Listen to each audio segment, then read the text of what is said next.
What is going on, everybody? Happy Monday. It is July 19th, 2021 here in Midtown Manhattan. We are at Central Park South and 59th Street. We're only going to be skateboarding for about 1 hour today after work. But today's topic is going to be on the Columbia Small Cap Growth Stock Mutual Fund. The ticker symbol is CMSCX. And the portfolio managers are Daniel Cole and Wayne Collette. And collectively they manage about $3.3 billion, or AUM, $3.3 billion under management. So we'll talk about that a little later. Hey, what's up, some guy? Good to see you here. We're only going to be on for a little bit tonight, not too long. Not too long. I do have to do a lot of work, but hope you're glad. Hope you're doing well, man.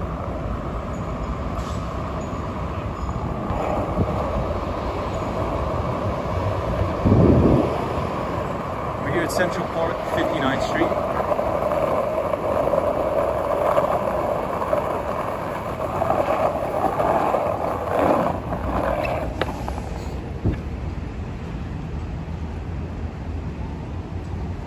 Some guys, it's just in time for one backflip, for sure.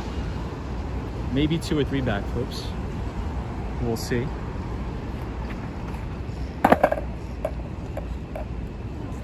Yeah, some guy, I'm doing really good. I'm doing really well. Very busy today. Extremely, extremely busy.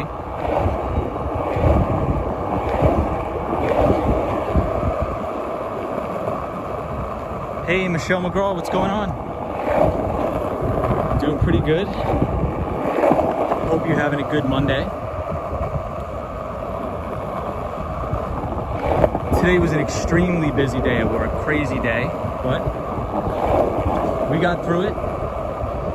We're just going to be skateboarding around for just an hour because I do have to get back to the computer to do a lot of work. Hey, and I see Soho here. What's up, Soho? We're here in Central Park at night. We haven't been here in a while. Hey, what's up, the ABX girl? Hope you're well. The ABX girl is our pal from the Bronx.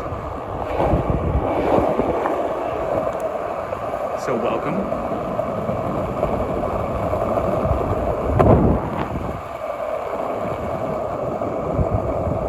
I wanted to bring up a topic, Soho, tonight. It's the Columbia Small Cap Growth Stock Mutual Fund. So every Monday I really want to highlight a mutual fund that's tended to outperform the market. So we'll go into why I like this one. Hey, out and about, what's going on? Solo 401. How is everybody? We're in Central Park. A little bit different. We're usually not in Central Park this late. But today we are.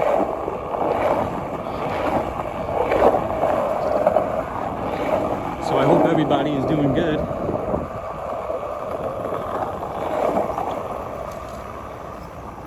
Here, we'll go this way. I'll show you guys an amazing view of the city. A really nice view.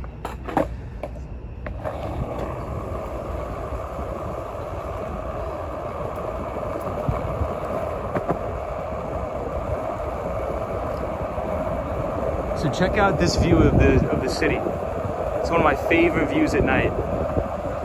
It's beautiful. Hey, Sally's here. Out and about. Says happy Monday. Happy Monday, everybody. We're here in Central Park at night. A little eerie, a little spooky, but not bad. Here, you can see a full moon. Hey, Marco P. What's up, Marco P? Some guy says nice. Solo 401 says it's chill here, different vibe. Super chill in Central Park. Hey, Vikas Kumar is here. I don't think I've seen him on the stream, so welcome. Thank you for joining. He says, what do you do for a living? I am in enterprise software tech sales here in Manhattan. Technology sales. Vikas Kumar, what do you do for a living? Out and about here, what's going on? Super spooky here, but nice. Hey, Ibrahim. Hope you're well, my friend. Hey, and June is here. He says, hello, everyone. June is our pal from the Philippines.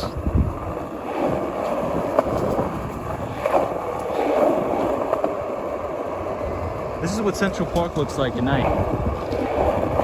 Very quiet, very relaxing. And an even better view. You guys are gonna see a great view right here.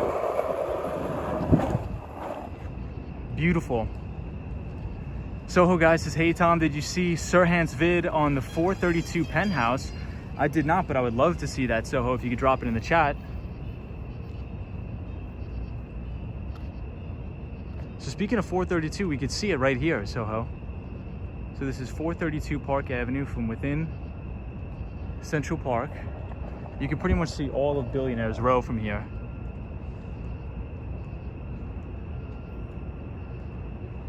Really amazing.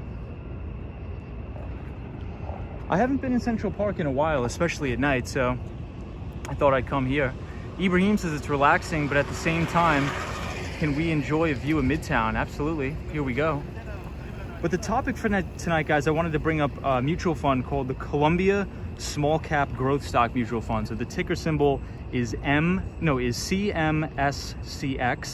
and the portfolio manager is Daniel Cole and Wayne Collette, and their AUM, or assets under management, is roughly $3.3 billion. And the reason why I wanted to bring this particular mutual fund up is because we tend to highlight mutual funds on the channel every Monday that sort of their benchmark is against the S&P 500 or the Russell.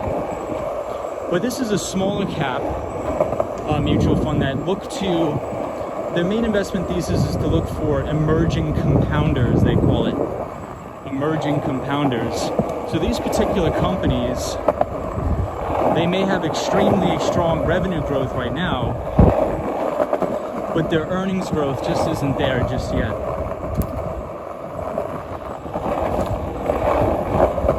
So these tend to be smaller market capitalization companies, so a little bit risky. So about 22% of the portfolio is actually allocated to these specific names. So if you want to see the article on it, if you type !Columbia in the chat, the Nightbot will drop you all the link.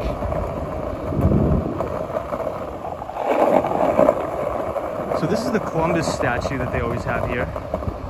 Hey, Catherine's here. What's going on, Catherine? Hope everybody's well. And I see Gerald Lee. What's up?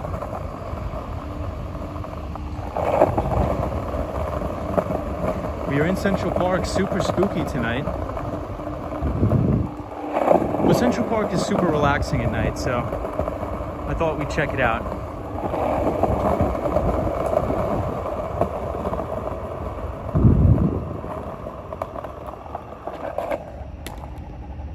Yeah, so if you read that article, it's by Investors Business Daily. It's very, very good. And every single Saturday, Investors Business Daily will highlight a specific mutual fund. And one of the benefits I think this is because Investors Business Daily makes sure they check the track record of the specific mutual fund. And they make sure that over a 3-year, a 5-year, and a 10-year time horizon, the specific mutual fund is showing very good outperformance. Hey, Gerald Lee, what is going on? Thank you for joining. William Creech says, good evening, everybody. We are in Central Park. William, Catherine Capasso. Welcome, June. Welcome to the stream. Hey, amigo. Hello from Corpus Christi, Texas. Thank you for joining from Corpus Christi, Texas. Solo 401 says there's an apartment open in the Thin on the 29 million. Let's all chip in. Wow. $29 million for the apartment. Crazy. Really, really crazy. So if you read that article, it's extremely interesting because usually a lot of the companies we talk about investing in on this channel are very stable earnings and sales growers. So you think about the big companies like Microsoft, you think Google, Amazon, things like that. But this company actually specializes in identifying the companies that are just on the emergence of their earnings growth cycle. So I'm not sure if anybody remembers, but if you think back to the times, even during the dot-com boom with Amazon, Amazon was having unbelievable top-line revenue growth, unbelievable. But it didn't really have any earnings growth. It didn't make money for a long, long time. So there was a lot of controversy on Wall Street to say, hey, Amazon is not investable because they're not making any money. But if you think long term, all it is just the cost to acquire those customers. And then over time, the earnings will follow. So that's what this growth stock mutual fund looks for, companies like that. So if you read the article, there's some very interesting biotechnology companies that they're looking into in the genomics and gene editing space, which I think these companies are on the forefront of innovation moving into the next couple of years.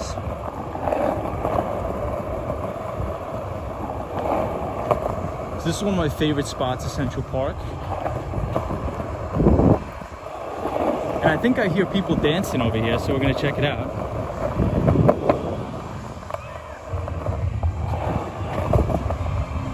It's super dark, oh my God.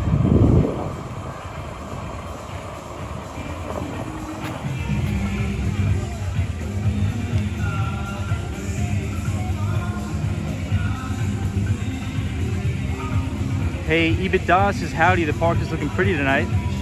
Pretty calm, yeah. Gerald Lee, it is deserted here. Central Park is completely empty tonight. Peace Ghost says, Tom, oh, clear a nice path ahead. There we go.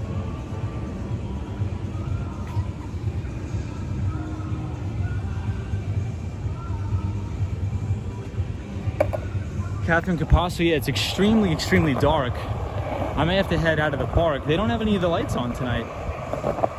Or at least very few lights.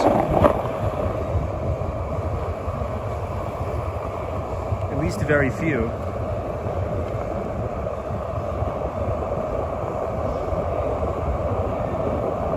Yeah, EBITDA, we stumble on a rave. EBITDA is our pal from the Carolinas. And he works at Bank of America Merrill Lynch.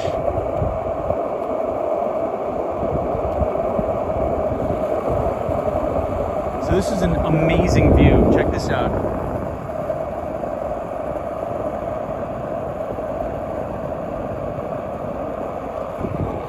And this is the bike path right here in Central Park. It's beautiful.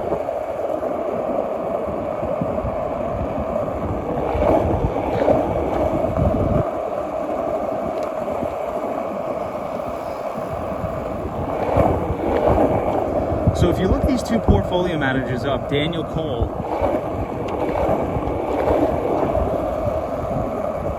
they have over 25 plus years in experience in asset management. And I think that's one of the beauties of reading Investors Business Daily is because we have access to all of these interviews for free. So we can understand how portfolio managers will formulate an investment thesis when they're managing billions of dollars.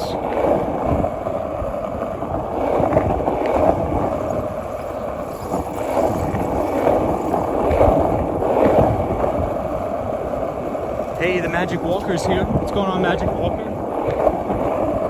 Welcome to the stream. We're only going to be out for about an hour tonight, guys. Today was a long day.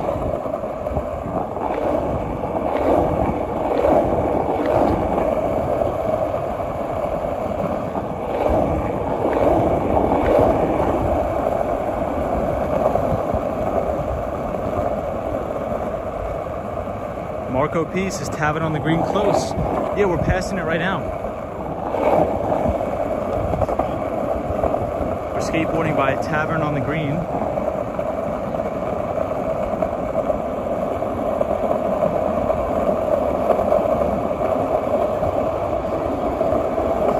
Magic Walkers as I did live today in Toronto. Nice. So this is Tavern on the Green right here.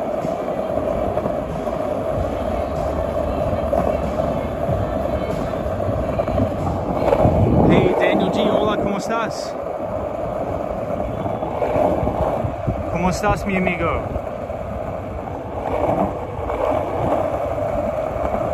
This is the Central Park bike path.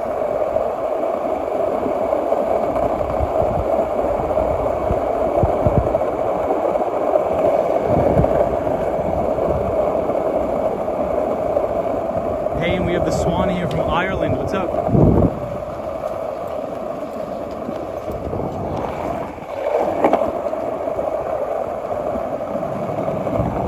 Hope everybody had a good Monday. Hope everybody killed it today.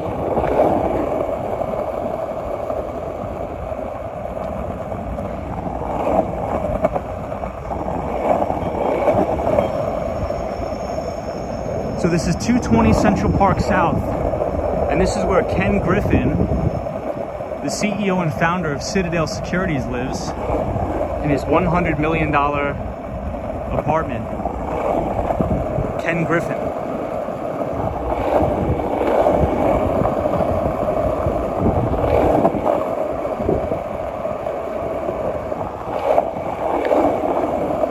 So this is 59th Street, Columbus Circle. We're about to exit Central Park.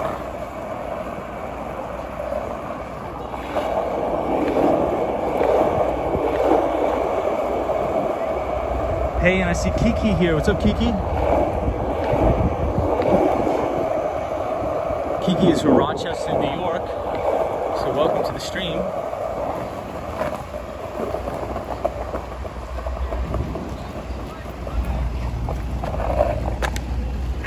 All right, here we are. This is Columbus Circle, 59th Street. Hey, the Swans is so romantic, that carriage and horses.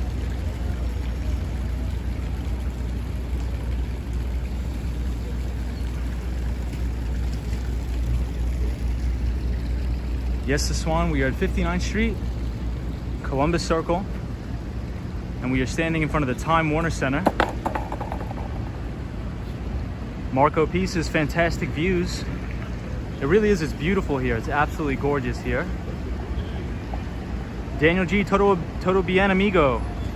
Como estuvo tu día? I didn't do too much, just had to give a couple presentations, and then I was doing some research on the Bloomberg terminal. Doing some research on the Bloomberg terminal today.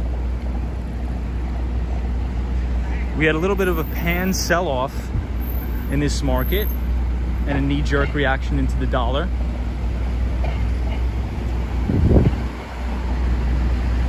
But Kiki, what about you? How was your day, pal? Hey, Daryl says hello from Chicago, Illinois, and good evening. Hey, Daryl, thank you for joining. We were skateboarding inside Central Park at night. It was sort of peaceful. It was a busy day at work, so I like to sort of get away from all the craziness. But I hope everybody's well.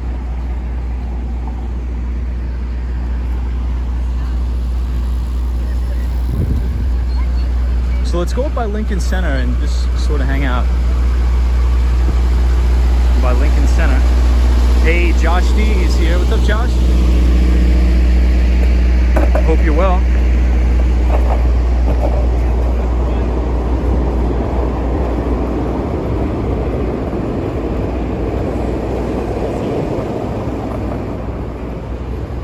And this is the 59th Street subway station.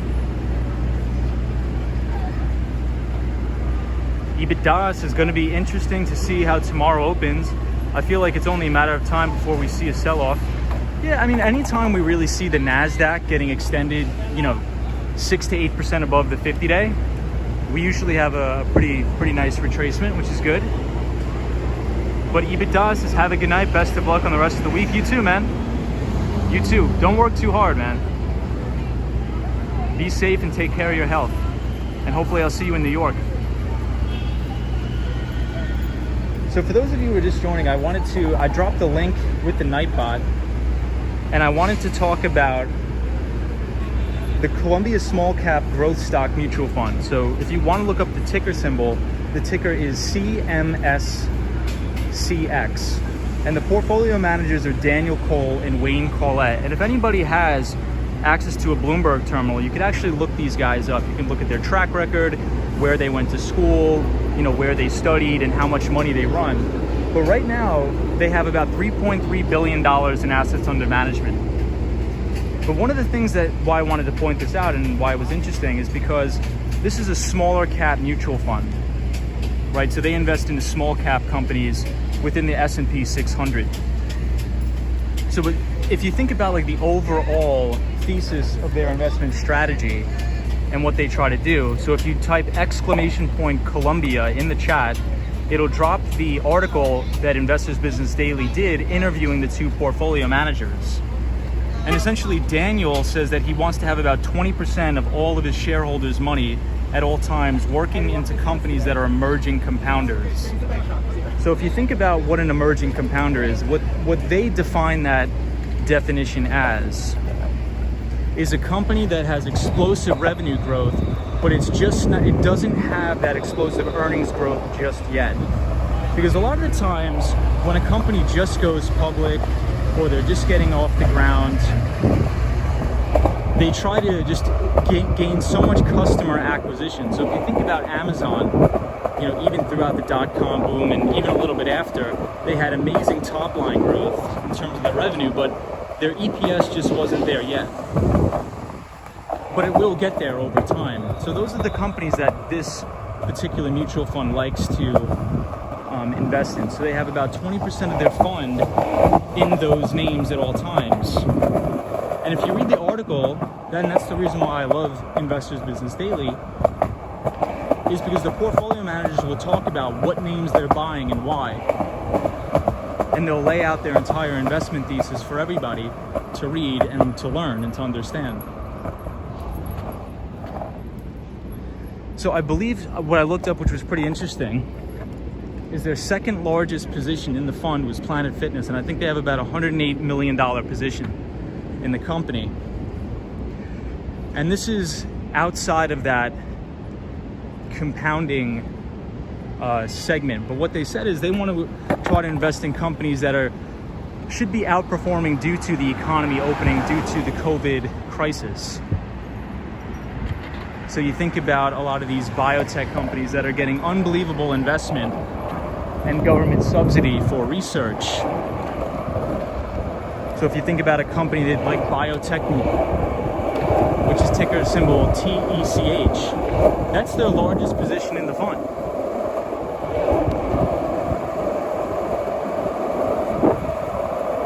So we're going to skateboard up to Lincoln Center.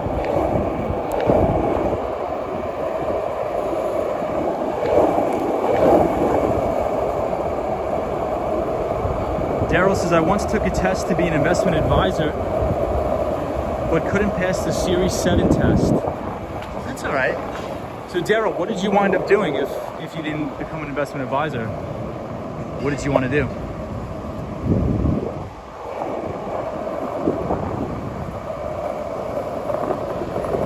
So here we are outside of Lincoln Center.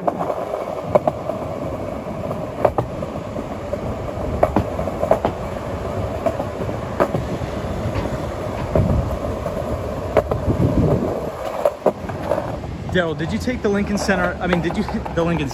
Did you take the Series 7 on your own, or did you have an employer sponsor you to take it? Hey, DJ is in the house. What's up, DJ? Hope you're well. So everybody, we are at the Upper West Side of Manhattan. We are at Lincoln Center tonight. Beautiful, quiet night up here on the Upper West Side. West 63rd Street.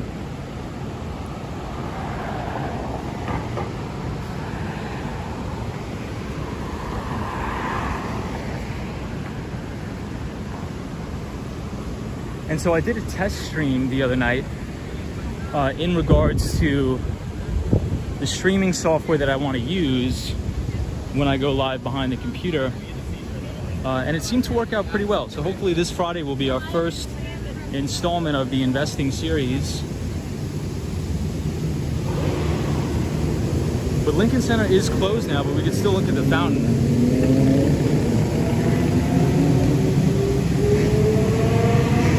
Hey, Photos from Around New York is here. What's up, Photos? Welcome everybody to the stream. We are here at Lincoln Center. Hey, Susanna's here. Says hi guys. What's up, Susanna? Daniel G says my day is still running. My customer is running a massive subscription process through his website and still performing some tasks in his server and the databases. Nice, Daniel. So Daniel is our pal from Buenos Aires, Argentina. Kiki says I've had a busy day, but I'm good. Awesome. Hey, the Swan is here. What's up, the Swan? Hey, the ABX girl. The ABX girl is our pal from the Bronx, and she actually spent many years working on Wall Street at a firm in Times Square. So let's see what she has to say. If you work in finance, you will be sponsored and you will be enrolled in their own FINRA Series 7 program, says the ABX girl. Thank you for that. The Swan says skateboarder. Were the streets always as quiet as this? I would say no, honestly. They were usually much busier. Much busier. Susanna, virtual hug. Thank you. Appreciate that. Soho guy says, hey Tom, I feel like I'm learning so much from you. I mean, I just try to give you guys the articles that are out there for free. So all of this information is out there 100% for free. I just try to identify that and share it with the group. Daryl says, I stayed in the restaurant business for about 15 years. Nice. Photos from Around New York says, plugging away, not doing too much. You? Well, I just finished work. It was a very busy day, extremely busy day for me. And now we're just going to be skateboarding around for about 1 hour. This park looks really nice. I'm surprised there's no one there. This is the Austin Tennis. Well, the Austin Tennis, thank you for joining. I don't think I've ever seen you on the stream, so thank you for being here.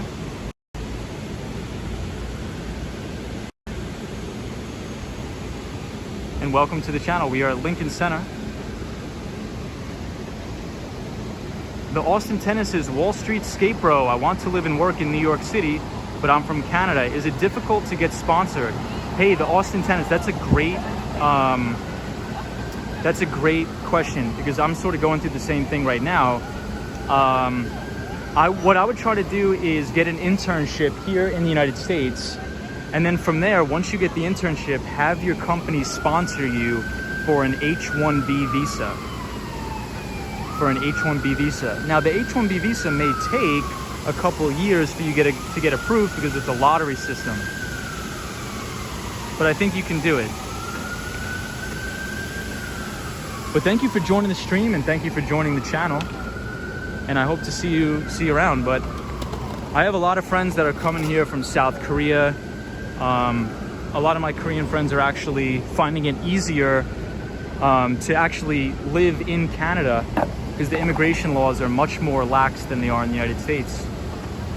Susanna says, many of your people are learning from your streams. I appreciate that. I appreciate that. Daryl says the company was called Waddle and Reed. Okay, so it was probably like a stock brokerage house, stockbroker firm. That's cool.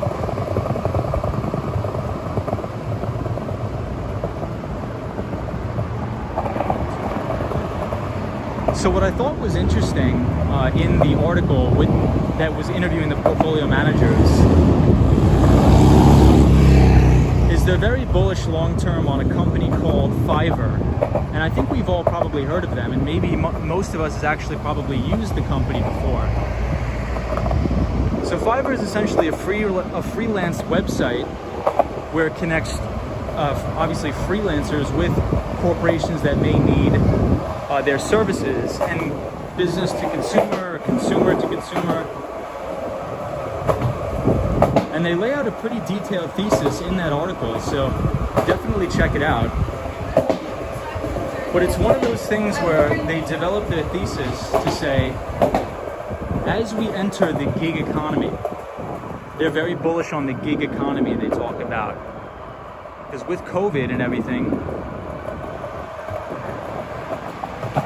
a lot more people are working remotely, and people are doing more side projects and can pick up extra work and extra income So companies like Fiverr are actually seeing an extreme increase in their revenue growth and their earnings growth as well. So we are here outside of the Juilliard School. The Juilliard School here at Lincoln Center Theater. Hey, Razzle Dazzle's here, says, hey Tom, I'm ready to learn about investments and finance. Yeah, so that's the topic for tonight, Razzle Dazzle. We were talking about the Columbia Small Cap Growth Stock Mutual Fund. The ticker symbol is CMSCX. So if you type !Columbia in the chat, it'll bring you to an article where Investors Business Daily sat down with the two portfolio managers, Daniel Cole and Wayne Collette, and they manage about, I think it's $3.3 billion in assets. So we were talking about their investment thesis because a lot of the times the mutual funds I highlight on this channel are benchmarked to the S&P 500. But this is more of a smaller cap mutual fund where they look to invest into emerging compounder companies where they might not have extraordinary earnings growth just yet, but they do have that explosive revenue growth, which then down the line can translate into that earnings growth that we know every investment manager looks for. Susanna says, are you studying or working in finance? Well, I run my own money and I work in tech, so enterprise software sales and tech sales. That's what I do. But I do not work for one of the investment banks. I chose to work in tech in Silicon Valley. So if anybody's interested in getting a job and you're good at sales, you're a good salesperson, I would suggest looking into tech and telecom careers for sales to be an account executive at a big software company or a telecom company or a UCaaS or an infrastructure as a service company. So if you think about infrastructure as a service, you can think about all the big boys like Microsoft Azure. You can think about Google Cloud Services as well as Amazon's AWS. And these are what you call IaaS, so IaaS, and that's the acronym for Infrastructure as a Service. So cloud hosting, and you could also sell SaaS. So that acronym is SaaS, which is Software as a Service, which these jobs are extremely, extremely lucrative. Almost as lucrative as being in investment banking. So here we are at the backside of Lincoln Center on West 65th Street, and this is the high school that's called Martin Luther King High School, which is actually the best high school for soccer in New York City. Hey, the Magic Walker says, what do you think of inside sales jobs without any leads? I would do inside sales if you're working at a big software company, but I would try to be as much client facing as possible. So what you want to do is you want to apply to be an account executive at these big software companies.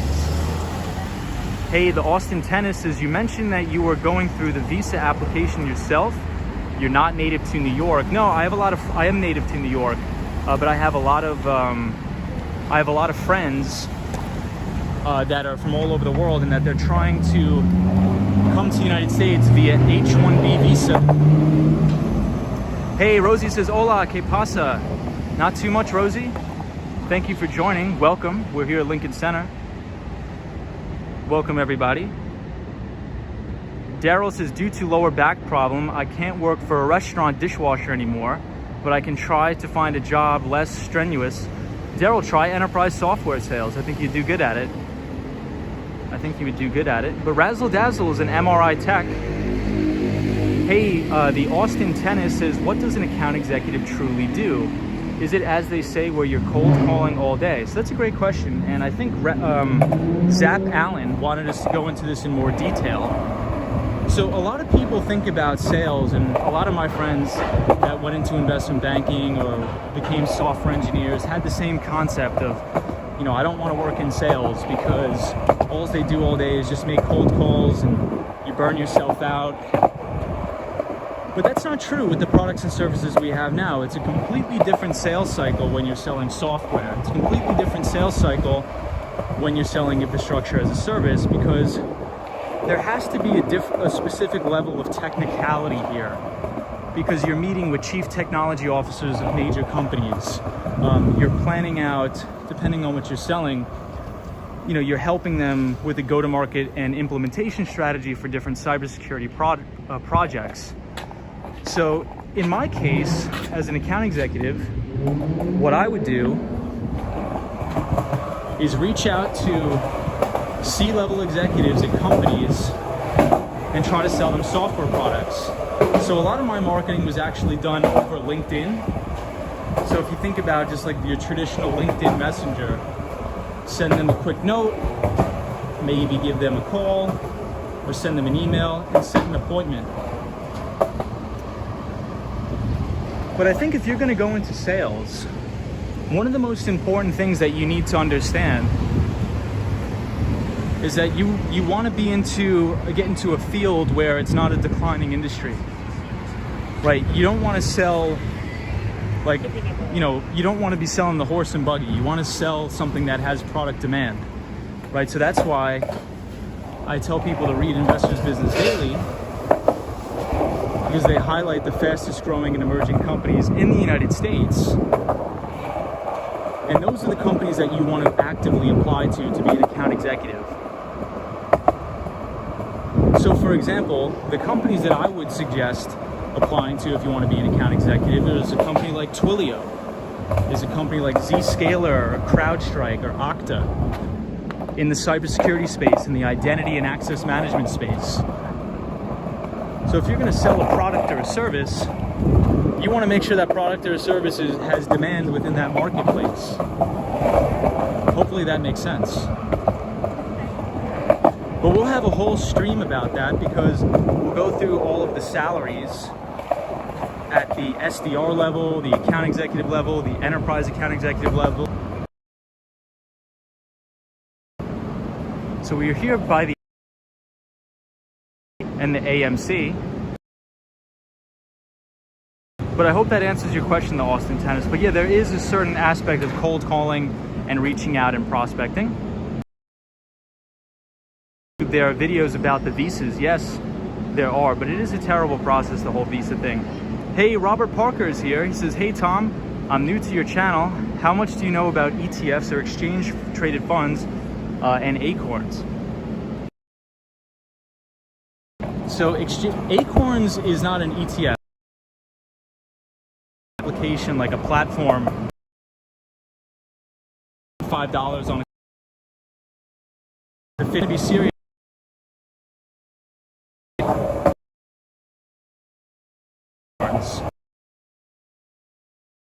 Investment.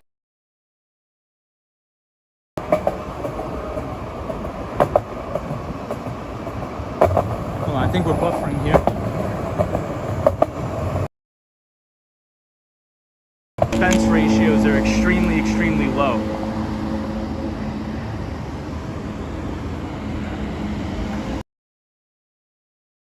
Tracks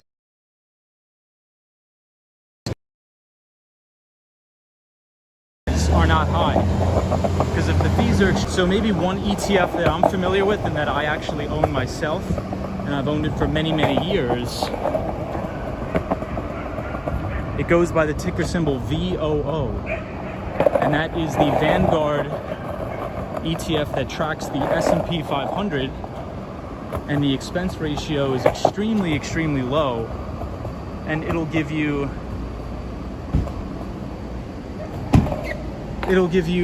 exposure to the S&P 500 at essentially no cost. Oh, it was buffering? Yeah, I'll repeat it now. Sorry about that, guys. Yeah, so an exchange traded fund is ETF. So I would stay away from all of the ETFs that have a very high expense ratio. It's called an expense ratio. And the reason why I would stay away from that is because those fees are going to eat into your returns over time. So in my opinion, the only ETF you should really own, financial advice, would be something like VOO, right? Something like that. And VOO is the ticker symbol for the Vanguard S&P 500 ETF that tracks the broad stock market. So it'll track the S&P 500, if that makes sense. Because a lot of the ETFs out there, you look at the expense ratio, and the expense ratio will be like 2% or 1.5%. And that's just extremely, extremely high. And those fees over time are going to compound and eat away at all your investment gains. So for more information, if you want to know that, here, I'll drop a link for you. I'll drop a link. So Robert, I'm going to drop a link for you in the chat. So if you do exclamation point BOGLE,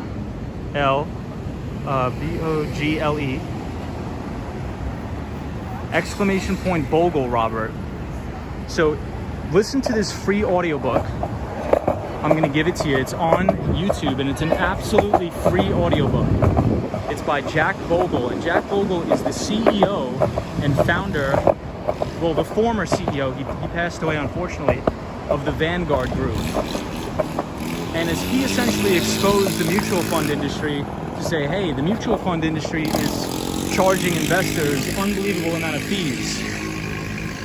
So what we want to do is we want to give investors a broad exposure to the equities market or the S&P 500 by letting them buy into an index fund at a very low cost. So check that out and let me know what you think. But hopefully I answered your question. What's up, Peace Ghost? Peace Ghost says, I'm all over Wall Street skate bro. Hey, thank you, Peace Ghost.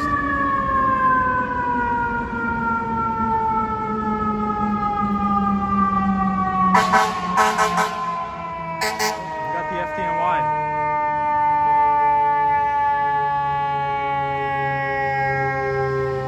Hey, Mark Davis. What's up, Mark? Past PP says Thailand.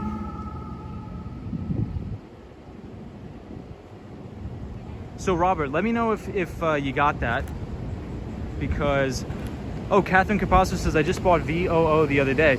Yeah, so the thing about that is, a VOO is what I buy usually every single month from a portion of my income. I just dollar cost average into the S&P 500, but then I also have an actively managed portfolio. The S&P 500 VOO is usually, it's probably my retirement fund, so I'll probably never sell anything. Hey, Kilo Whiskey Juliet's here, Middle Village, New York. Daniel G says, Bloomberg terminals are for free or you need a subscription. I'm reading about them at Bloomberg website. I guess it has to be a paid service. Yeah, so it's $2,500 a month. But if you go to the library, the New York Public Library, it's actually for free.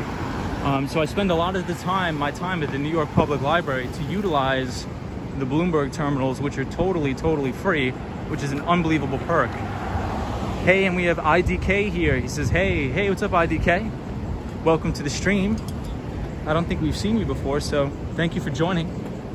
We are here at West 71st Street on the Upper West Side of Manhattan. Hey, Nathy Guadalupe says, hi everyone, I was waiting for you, Wall Street bro. Looking people on Times Square, and I miss the start of the trip, especially tonight because it's my birthday. Wow, happy to skate with your eyes. Stay safe, absolutely. So happy birthday to our friend Nathy. Thank you so much. Mark Davis says, Tom, are you near the Dakota Apartments on 72nd Street? We are. We're going to go there. We're going to check it out. Hey, Williams here says, good evening from New York City. Oh, good evening, New York City from LA. Welcome, welcome. Robert Parker says, I got it. And what do you think about Acorns? My part 2 question at ETFs. So what in my opinion, I don't use Acorns. I mean, Acorns is just like an app where if you buy a cup of coffee, it'll round the coffee to like the nearest dollar. And I just think it's stupid. I don't think it's gonna, if you want to be serious about investing, you know, I wouldn't put my retirement account in an application like Acorns. What I would do is I would open an actual account with a trusted broker like Vanguard or Fidelity or Charles Schwab or something like that. That's what I would do. I'm not, that's just my opinion. I don't really care about that. And I think it also just depends on where you're at in terms of your retirement time horizon. If you're very young, if you're an older individual, it just depends on if you want to go with, like, let's say like a Roth or something like that. Nathan Guadalupe, yeah, happy birthday, my friend. Hope you had a great birthday today. We are on 72nd Street, so we're gonna get to see our pal, Mark Davis. The building Mark Davis always wants to see. We're gonna see it.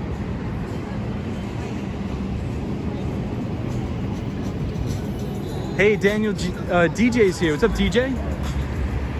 What's going on? Welcome to the stream. We are by Gray's Papaya here. Daryl says, are Invesco funds any good for retirement? Yeah, I think you just have to look at them, right? You have to analyze them.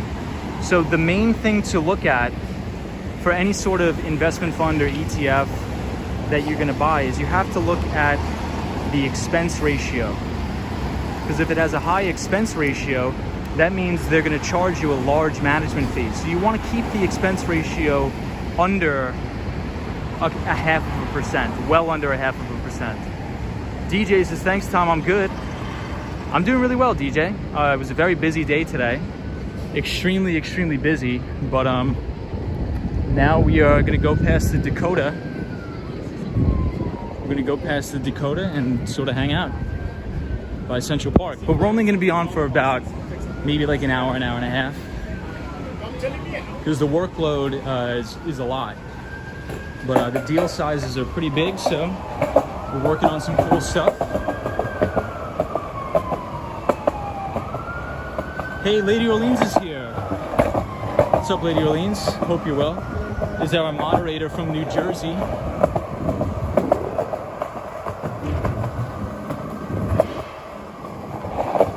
So we're on the Upper West Side, 72nd Street. And we're actually going to skateboard past one of the best coffee shops in the city, in my opinion, which is called Black Press Coffee. So if you do !coffee in the chat, you'll be able to see the coffee shop.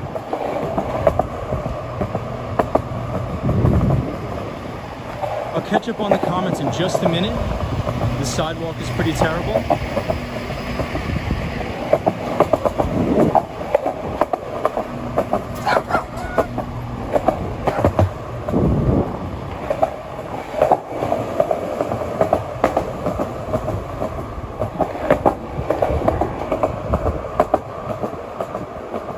Here we are, Upper West Side, Columbus Avenue, 72nd Street. Hey, Formula's here. What's up, Formula? Welcome to the stream. Everybody, check out this view. It looks beautiful here. You have Central Park Tower, 220 Central Park South, and you have a full moon. Looks beautiful. IDK says, is it cold or warm? It's a little warm, but it's humid out tonight. Hey, Joe Hernandez is here. Says, hey, Tom and everyone. Lady Orleans says, Black Press or Gasoline Alley. This one's Black Press. We're about to walk past it right now. Formula says, decaf green tea mixed with coffee. I haven't tried that. It sounds good, though. Hey, Kilo Whiskey Julia, thank you for joining. T. Wall says, box kite was good. What's up, photos from around New York? Michelle McGraw, thank you for joining. So, Daryl, to answer your question, just make sure that anytime you're buying a specific ETF or any investment really, you have to check the expense ratio. You have to check the expense ratio. Because a lot of the times people will just buy things without knowing. And little do they know, the expense ratio is 1 or 2%. And every single year, let's say if they have $100,000 invested, the fund managers or whoever runs the ETF is going to take 1 or 2%. Right? So you want to make sure you reduce the amount of fees you pay as much as possible. There's been tons of studies done that over time, as long as you buy a good equities, either mutual fund or an ETF or an index fund that tracks some sort of indice, the main thing is you have to make sure that the fees are extremely low. So here we are. everybody. This is a great coffee shop here, Black Press Coffee. Joe Hernandez's market took a hit today. Yeah, I was watching it. So here we are, Black Press Coffee, 72nd Street in Columbus. So if anybody is in the area, please check this one out. This place is my favorite spot in the city. Hey, the Daily Walker says hello. What's up, the Daily Walker? IDK says I've never been to Central Park. We're gonna check it out. We're gonna check Central Park out today. We were just skateboarding through Central Park.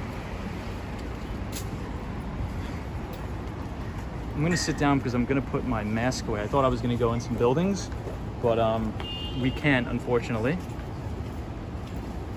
So Joe Hernandez, one of the main things that I like to look for is when the market's taking a hit. Everybody likes to watch the stock market, right? Everybody likes to watch. But where you really need to have your eyes asphyxiated on is the debt market or the bond market.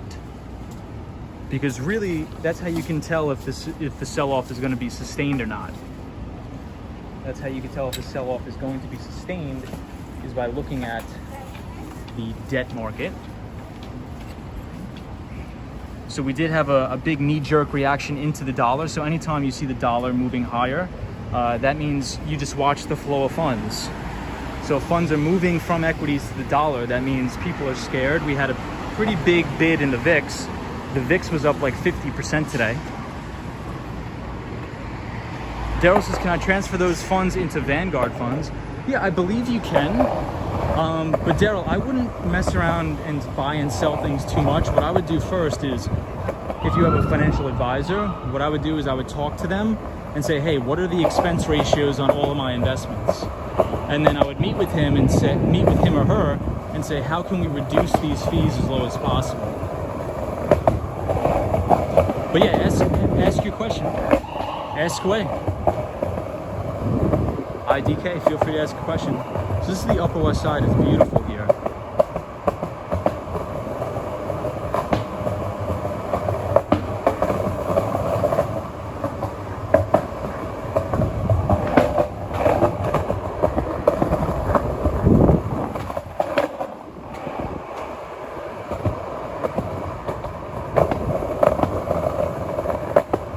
Really, really nice, quiet neighborhoods.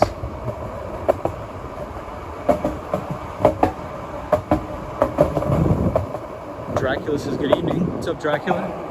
Welcome to the stream, everybody.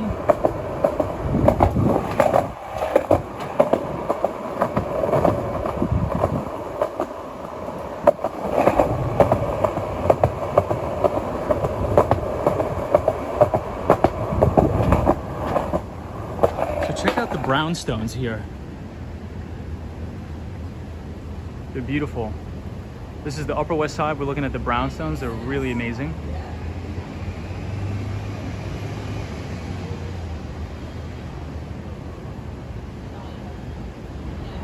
And we're right here on the Upper West Side.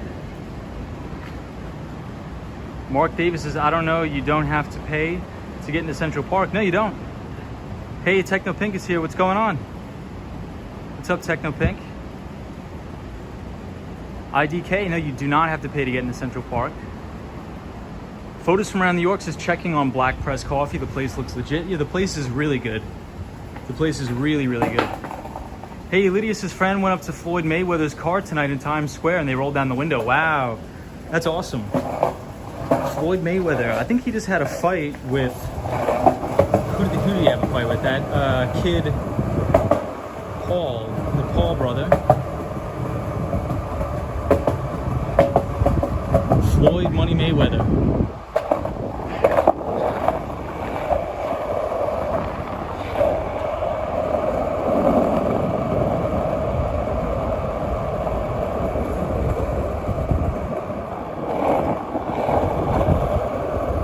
So here we are at 72nd Street and Broadway.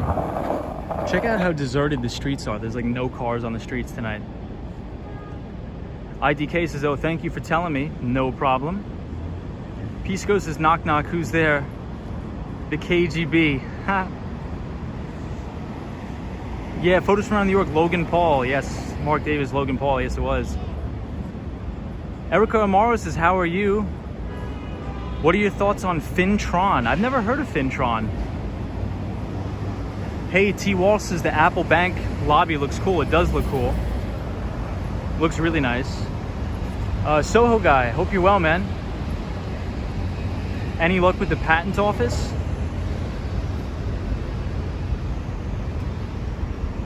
Ooh, Dracula says it is a waxing gibbous. Nice. So let's skate up Broadway.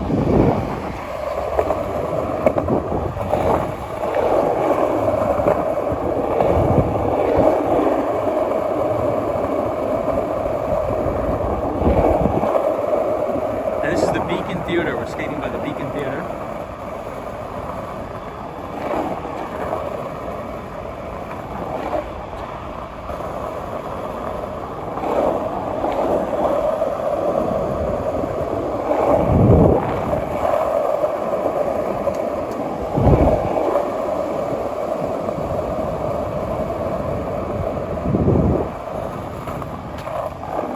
That's the thing I like about the Upper West Side. It's super quiet, super relaxing. Hey, Amarvid says, greetings from the IT guy. What's going on, Amarvid? Marina says, hi everybody. Greetings. Mariana, welcome. Phil Mission says, sorry I'm late, just back from a night. What's going on, Phil Mission? Hope you're well.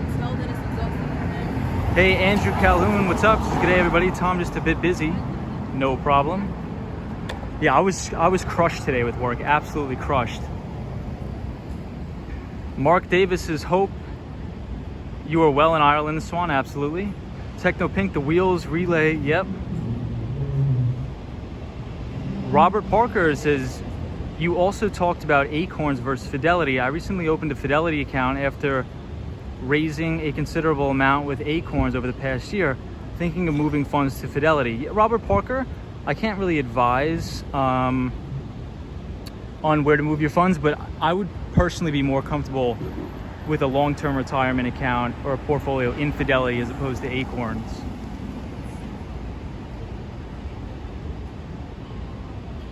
Yes, Citarella photos from around New York. Let me make sure I didn't miss any. Gregory Kelly says, are there many skateboarders in the city? You seem to be the only one. There's actually a lot. There's a lot of them near Washington Square Park. There's a lot near Washington Square Park. Hey, Penelope's here. What's up, Penelope? We're just skateboarding the Upper West Side of Manhattan. And we were talking about a specific growth stock mutual fund. So if anybody's interested, you can catch the replay where we talk about the fundamentals of the two portfolio managers and sort of explain their investing thesis. But if you type !Columbia in the chat, it'll drop a link to the Investors Business Daily article that sits down with the two portfolio managers of the fund. But tonight we're just skateboarding around the Upper West Side, nothing too crazy.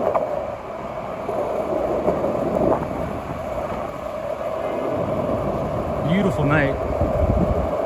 Hey, Amarvid says, hey, Wall Street Skate, nice live stream. Amarvid, thank you so much. Thank you for being here, appreciate you. And I hope you all had a great Monday. I had a crazy busy Monday, but deals are starting to close, starting to flow in. So that's good. The economy's starting to reopen, so we're all positive about it.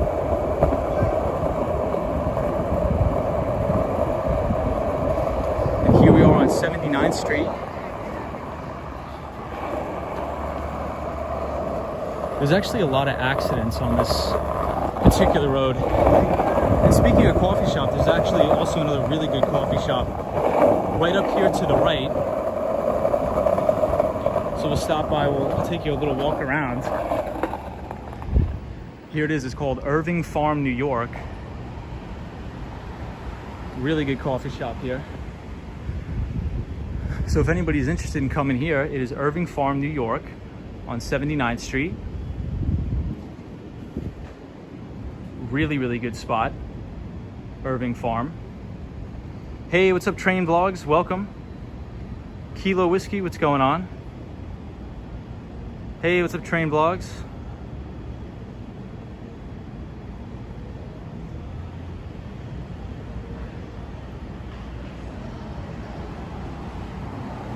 Hey, Train Blog says, Lady Orleans, what's going on? Chilling and hoping to learn something here. This is Penelope. Yeah, so Penelope, we actually, yeah, IDK, this is a great coffee shop. Irving Farm. But Penelope, we actually just did the whole, we sort of talked about it. Because what we wanted to do and what I wanted to highlight is every single Monday I highlight a mutual fund. Not so much as an investment, but what I try to do is try to create duplicity in their processes. So for example, if mutual fund managers are running billions of dollars, they have to have a proven process and a proven track record. So every single Saturday in Investors Business Daily, they'll highlight a specific mutual fund that has outperformed over the last 3, 5, and 10 years. And they sit down with the mutual fund managers and actually interview them on their stock picking selection. How do they go about doing that? What do they look for? And this particular one, the Columbia Small Cap Growth Stock Mutual Fund. So if you type in the chat, !Columbia, !Columbia, the Nightbot will actually drop a link to the article where they interview the two portfolio managers. So check out this moon that we have here. It's beautiful. Hey, DJ's here. What's up, DJ? Mark Davis is here. The Magic Walker says, I'm drinking a decaf coffee right now. Awesome. Well, thank you everybody for joining, and thank you. We have a lot of new people. So thank you to all the newbies here. Penelope, so essentially, what this particular mutual fund tries to do is they specialize in smaller capitalization stocks. So if you think about the S&P 600, so very smaller capitalization stocks, and what they look for is something that's called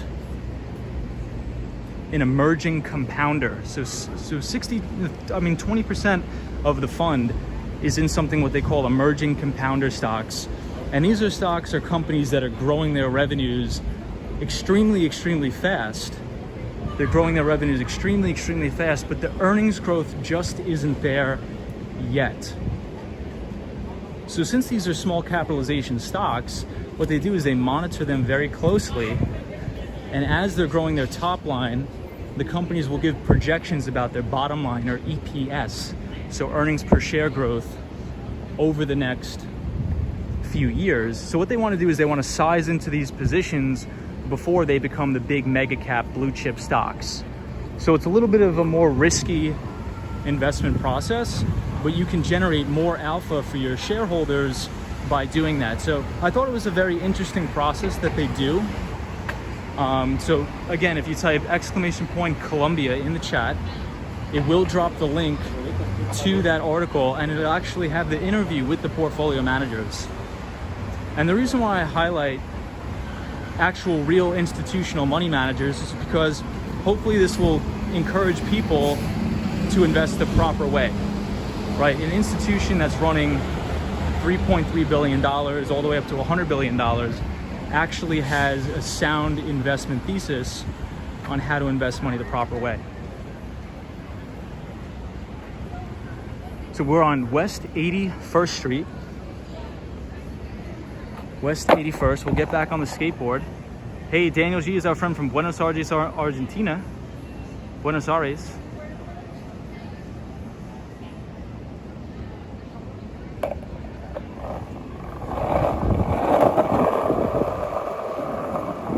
So usually on Mondays, I highlight a mutual fund that the benchmark is usually the S&P 500. But it's interesting to look into smaller cap companies or smaller cap mutual funds sometimes, just so we can get a well-rounded view of maybe how to invest into more emerging companies that don't have that sustained earnings growth that the likes of Google and Amazon have.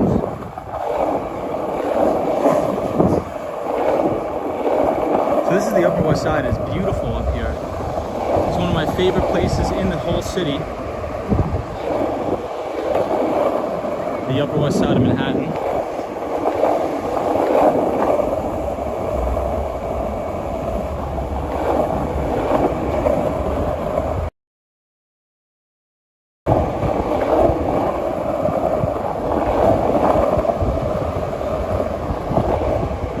West 84th Street.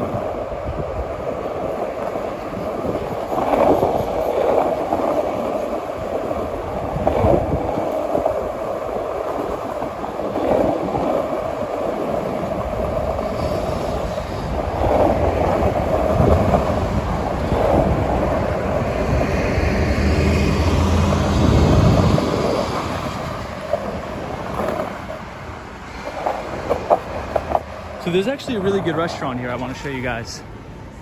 So right here on the corner of West 85th Street, is a restaurant called Jacob's Pickle. And Jacob's Pickle is amazing, really, really good restaurant. So if anybody's visiting or you're a tourist, it's right here on 85th Street and Amsterdam Avenue, and it's called Jacob's Pickle. The Magic Walker says, I am reading Richard Marx, Stories to Tell, the Magic Walker says. Hope you're having a good night, Magic Walker. Phil Mission says, nice place, never been up there. Nice Solace, never been up there. Yeah, it's a lot more, or up here, I should say. Pisco says, guys, there's a new Coldplay song called Life is Beautiful. Nice, I like Coldplay. Daryl says, my dad's uncle used to invest in Vanguard, was a member of an investment club. Nice. Yeah, Vanguard, I have a lot of respect for Vanguard because Vanguard was created by Jack Bogle.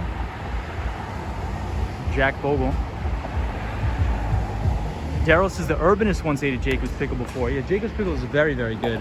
I would also recommend another restaurant up here called Sen, S-E-N-N. Fantastic Thai food for anybody in the chat who's interested in Thai food.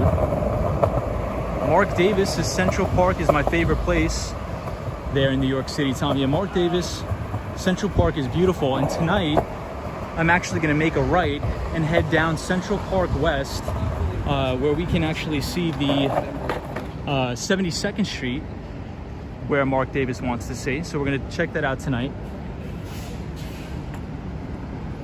It was a super busy day today, so I was like, you know what?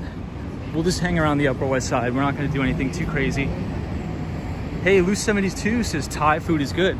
So Loose 72, if you like Thai food and you're on the Upper West Side, go to Sen, S-E-N-N.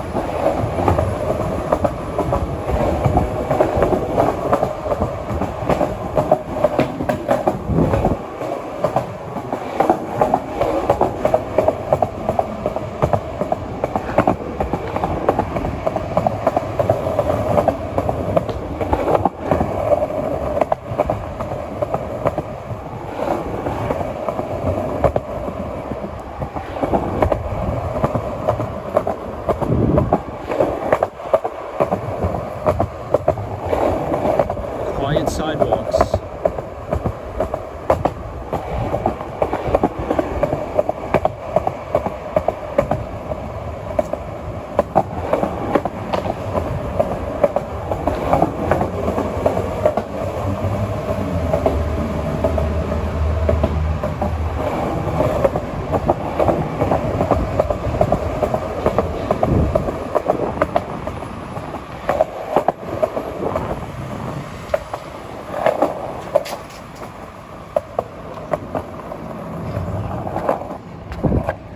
So now this is 86th and Columbus.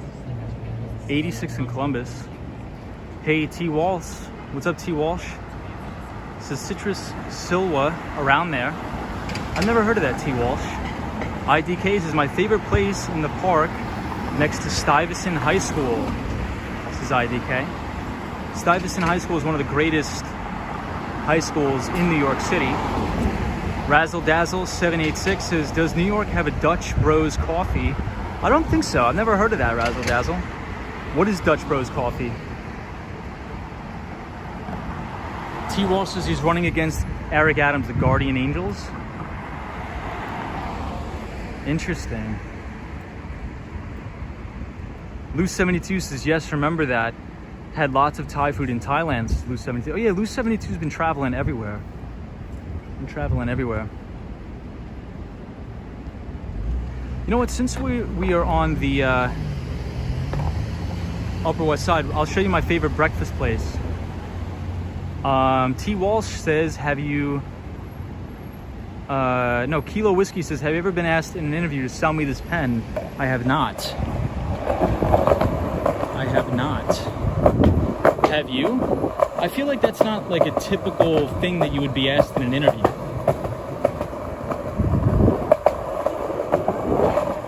I think that's more like for show in the movies. All right, everybody, this is by far the greatest breakfast place in the city. So if you're ever here, you have to go to Good Enough to Eat. It's right here on West 85th Street in Columbus. It's called Good Enough to Eat. It's the best place ever. Lou 72 says August 6th, opening up Canadian border. There we go. Yes, they are. So that is a place that I highly, highly, highly recommend. So if anybody's coming to the city for breakfast or lunch or anytime, come to Good Enough to Eat, and you got to get the breakfast at Good Enough to Eat. It's the best place ever here. Good Enough to Eat in New York City. So Mark Davis, we're almost to your favorite location. We're going to be at 72nd Street in a little bit here.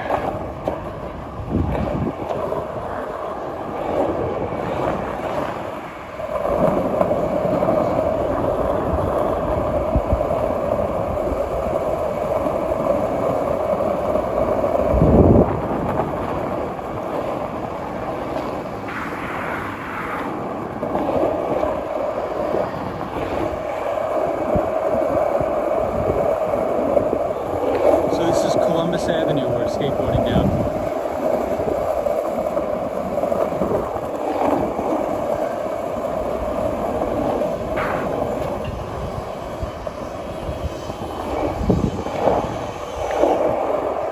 A lot of outdoor dining places on the Upper West Side. Really, really nice. This is the worst pizza place in all New York. Never come here. Ray's, not good. On the Upper West Side, no good. IDK says this is exciting. Well, thank you for joining. Thank you. We have a lot of new viewers, so thank you for all the new viewers. Thank you for being here and thank you for subscribing. So this is another very good coffee shop. It's called About Coffee. ABOUT Coffee. Very good place. So if anybody's ever on the Upper West Side of Manhattan, you have to go to About Coffee, which is right here, as well as Black Press Coffee. This is one of my favorite coffee shops too. So About Coffee is right here on the Upper West Side of Manhattan, and is open Monday to Friday, 7 a.m. to 5 p.m. and Saturday and Sunday, 8 a.m. to 5 p.m.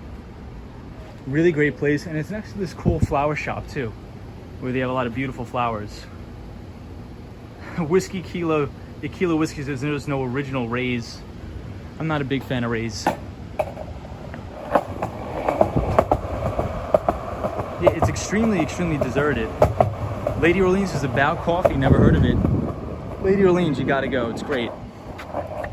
Especially during the very early morning hours, it's really nice.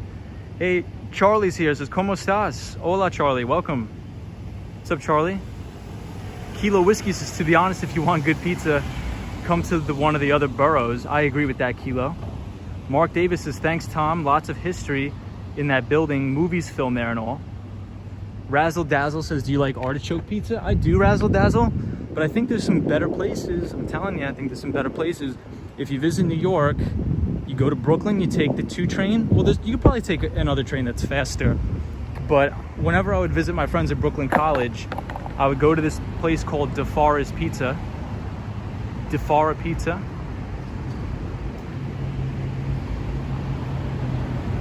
Lou 72, what is going on? Robert Parker says, yes, why are the streets so deserted? I'm not too sure. I think it's just because it's a Monday night and Upper West Side is a very residential neighborhood. So not too crazy. Photos from around New York. What is going on, my friend? Photos from around New York says, it got to be good enough to eat. Pardon the typo. Razzle Dazzle says, Dutch Bros Coffee is pretty big here in the West Coast. Originated in Oregon. That's pretty cool. Nice. Hey, Alfred is here again. Says, enjoying from Arizona. What's up, Alfred? Welcome to the stream. Kilo says, Seattle, Vancouver, NHL road trip hopefully. Daryl says, what type of jobs you recommend me going into? I would look into going into enterprise software sales.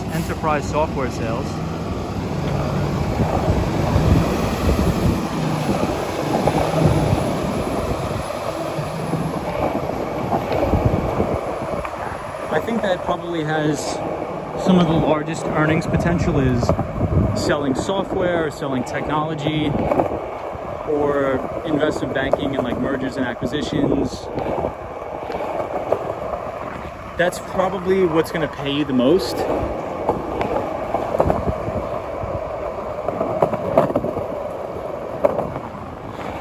So Silicon Valley, or I'd work on Wall Street, would be those two.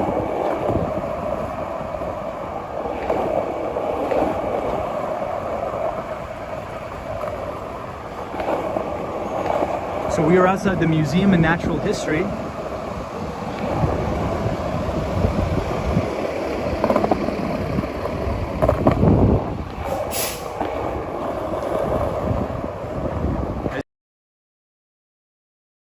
Museum of Natural History. Lou72 says, folks drinking marijuana coffee. Sally says, sorry for a message. I was trying to say you're welcome. No problem, Sally. Natalie Guadalupe says, the worst pizza in New York, you make me laugh. T. Walsh, summer in the city. There we go. Hey, what's up, Ibrahim? Welcome to the stream. We're at the Museum of Natural History right here at Central Park. You were live. Yep. It's okay. The Daily Walker says, was your degree in finance? No, my degree was in economics and criminal justice. Economics and criminal justice. Lou72 says, Michael DaCosta, hello. But yeah, I went to a CUNY school here in New York City, and I did economics and criminal justice, and I took some forensic accounting classes as well. Lou72 says, Michael DaCosta, hello. Daryl says, didn't go into the ramble of Central Park at night. Yeah, oh, don't go into the ramble at Central Park at night. Yeah, I mean, I never really go into Central Park at night. The only time I really do is if I'm just skateboarding around that little, if I'm going around the bike path. But if I'm not going on the bike path,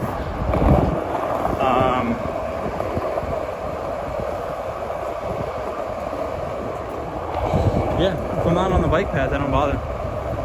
Nassau County, go to Eddie's for pizza. So if you're on Long Island, the best pizza spot, in my opinion, the best pizza spot in Nassau County is going to be in Melville, New York. I'm not sure if anybody's familiar with Melville, but it's La Focaccia. Sally says, hi Tom, love your streams. Thank you so much, Sally. So there was actually a time where they were going to take this down, this statue here. It was going to be taken down.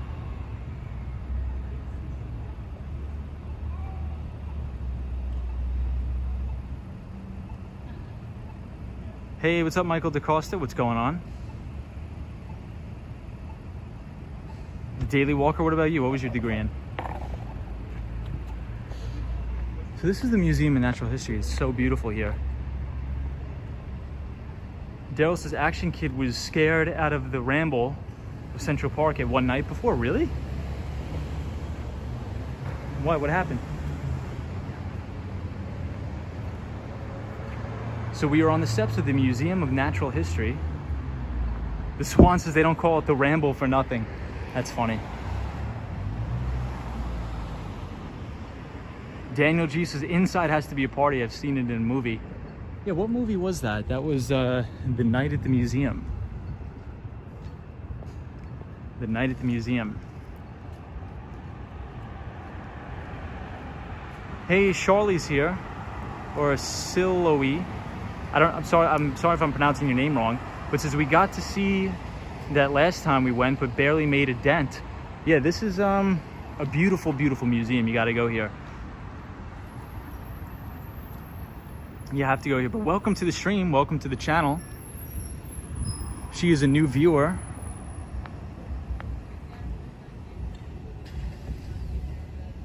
Oh, Shiloh, got it, Shiloh. So Shiloh is a new viewer to the channel. So welcome. We're at the Museum of Natural History, but next time you come to the city, we are on the Upper West Side. And if you want to go to some good restaurants, you have to go to one that's called Senn, S-E-N-N. It's on the Upper West Side. It is very, very good. One of my friends owns it. And if you want to go to some good coffee shops on the Upper West Side, you should go to About Coffee, A-B-O-U-T, Coffee, as well as Black Press Coffee, which we just actually passed on the stream. Robert Parker says, Action Kid foolishly went to a very dark and ramble that night. Shiloh says, yes, coffee is our thing, must have. Yeah, so you're gonna love that. If you go there, you have to go there. So please go to About Coffee and Black Press Coffee. If you do !coffee in the chat, it'll give you my 2 favorite coffee shops in the entire city. The Daily Walker says, I found the study of economics fascinating. I love how it also involves psychology. Yeah, I agree. Hey, Kim is here. What's up, Kim? Kim says hi. What's up, Kim? Welcome to the chat. Ibrahim says, I haven't had coffee for days. I think tomorrow I'll get back to drinking it. Sounds good. Sally says, beautiful night. We are on the Upper West Side of Manhattan, Central Park West, and the Museum of Natural History. But Shiloh, thank you for joining the channel. Appreciate it. Dale said, somebody told Action Kid to turn off his flashlight while in the ramble in Central Park. Weird. Photos from around New York says they just renovated their geology collection in the basement. I did hear about that. Robert Parker. T. Walsh says, I like cold brew but can't handle it. Robert Parker, I go there sometimes, but ever since the pandemic hit New York City, I try to go to the local ones. So I try to like support the local businesses and the local shops.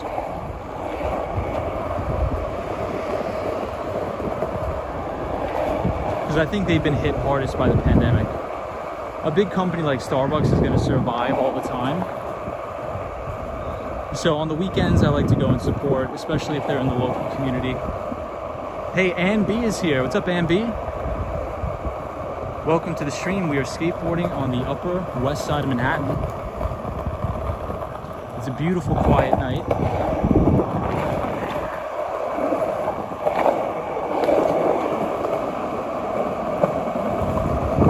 IDK says, want to go to Bryant Park? We were there last night. We were just at Bryant Park last night, and actually I was in there today eating lunch. I was in there today eating lunch after a client meeting, which went pretty well.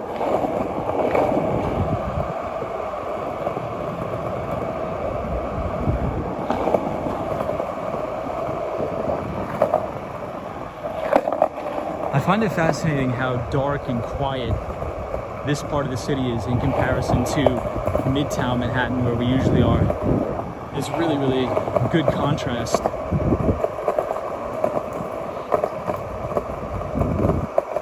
For living, I think the Upper West Side is much better than living in, let's say, Midtown, in my opinion.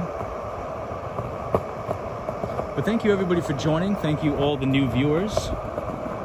We have a lot of new people over the past couple days, so thank you. We are right outside of the Shake Shack.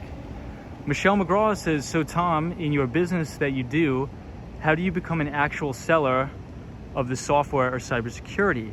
Are you like an independent contractor for the company that owns it? Yeah, so what it's called is called channel partners. It's called selling it through the channel partners. So if you, and a lot of the times in the United States, they'll be called MSPs or managed service providers. So the acronym is MSP and VAR, V-A-R, so a value-added reseller. And these are essentially like independent technology consulting companies. And even a big company like Deloitte or KPMG, when they have their advisory services, they also resell these products. They also resell those products too. So even if you think about a big telecom company, like let's say a big telecom company like Verizon or AT&T, they are channel partners with a lot of other cybersecurity companies, because let's say if you're selling like a phone or a handset, you know, you're going to need some sort of endpoint security solution on that. So they'll sell VMware Workspace ONE, they'll sell IBM products, Scale Fusion, Samsung Knox, which these are all endpoint cybersecurity projects or products. But it's called selling them through channel partners. So it's a great question. Ann B says New York City got everything for everybody. That is true, Ann B. But Michelle McGraw, that's a great question. Sally says, sorry everyone. First message that I had sent out, hand slip, no problem. The Swans says Manhattan is just one big skateboard arena. I agree. The Magic Walkers is 2 Starbucks closed that I used to go to in Toronto. Wow, that's crazy. I even made a video about it. It says the Magic Walker. Please go check her out. The old space was dark and unwelcoming. I agree. DJ says so quiet, nobody on the streets. Kim says thanks, Fernando told me about you. Oh, I appreciate that, Kim. Shiloh says glad I found it. It's fun watching you walk around and seeing things. Hope we visit in October. Yeah, you got to come to visit New York City. Things are opening back up. You're gonna love it. The city's opening up. You're gonna be able to eat at some good restaurants. And in my opinion, the best time to visit New York City is in the fall, because you can walk around Central Park and see all the foliage and all that stuff. It's gonna be amazing.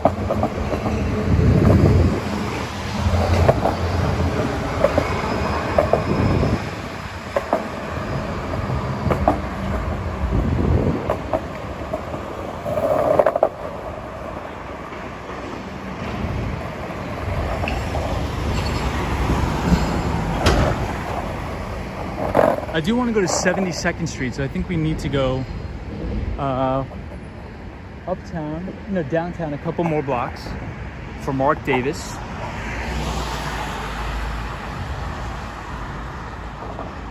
Robert Parker says, I miss working in Manhattan. I've been working at 20 Vesey Street and 53 Park Place for 10 years pre 9/11, now working on Long Island. Well, damn, Robert. That must have been fun, working in the city. That's my favorite thing on earth is working in Manhattan. I used to work in Lower Manhattan. Right, my office was 82 Wall Street. I was right next to the Deutsche Bank. And then I was on 77 Water Street in Lower Manhattan. And then I moved uptown to 1166th Avenue of the Americas, or 6th Avenue.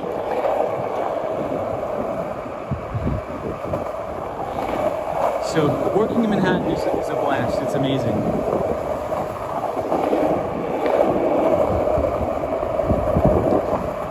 So here we are, Mark Davis at 72nd Street. We're going to make a left, and we're going to be able to see the main attraction here, the main show. And I'll read all the comments in just a minute once we stop the skateboard.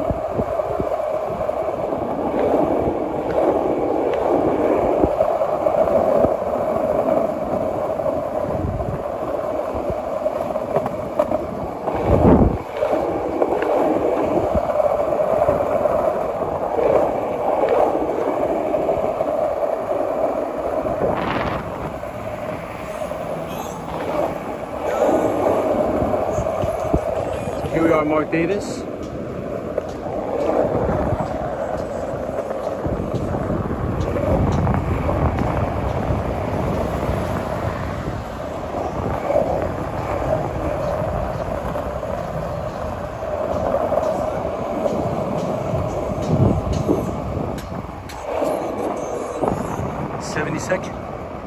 Central Park West.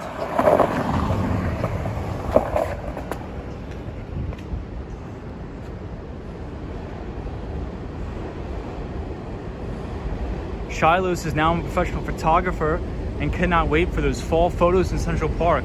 You're gonna love it. I'm really excited too. So here we are, 72nd Street, Central Park West. I'll go across the street so we can see an even better view. But from here, we could see the main two buildings on Billionaires Row, Central Park Tower, as well as 220 Central Park South.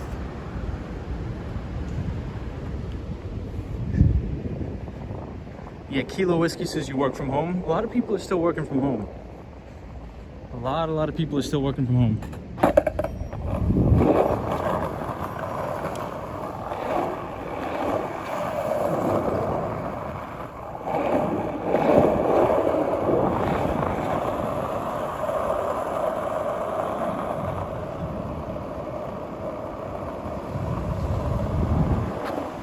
This is the Dakota.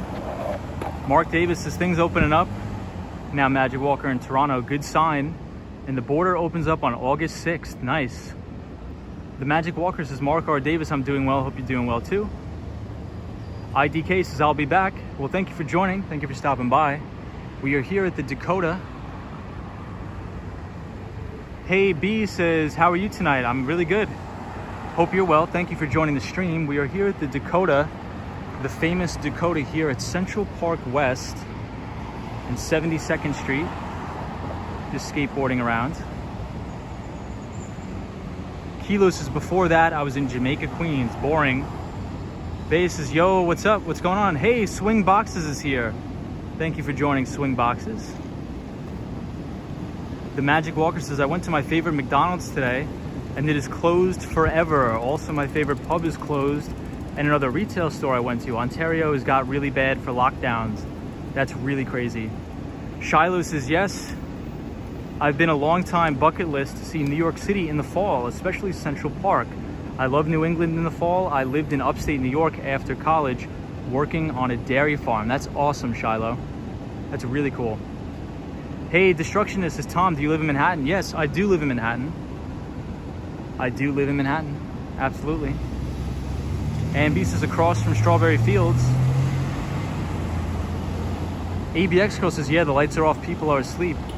Photos from around New York says the lamps by the main entrance are gas lamps and give off a nice glow. They do, right here. Beautiful. Daryl says the Dakota is a haunted place. Robert Parker says the reason the old customs house moved its location to PT Elizabeth, New Jersey, and my old boss moved near JFK, Queens. I presently work in Franklin Square, Long Island. Nice. After a brief spell in Limbrook, Long Island.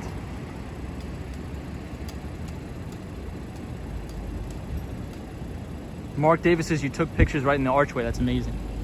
It's beautiful here. Really, really beautiful. Ibrahim says, Tom, do you like downtown or midtown? I think I like midtown a little bit better than downtown. But it's not to say I don't like downtown. It's just the only thing is I worked in Lower Manhattan for a long, long time. And it was too freezing. It just gets way too cold. So we're skateboarding right along Central Park West. And it's really, really peaceful here at night. I sometimes come running here at night for a workout right at Central Park West. Mark Davis says Yoko Ono lives there, I think. Yeah, Yoko Ono, I believe she still does live there. Lady Orleans, how are you? How was your Monday? Hope everybody had a good Monday today.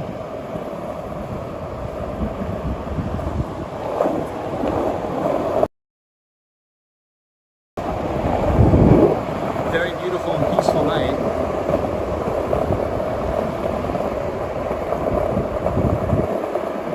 Sally says, I've been to that museum. Nice. Which museum is that? Are you talking about the natural history?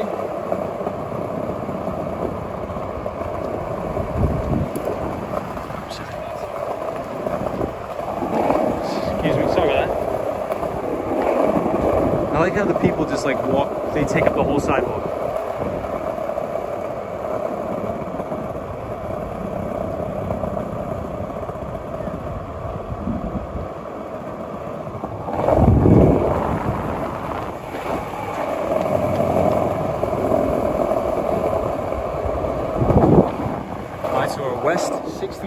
Street.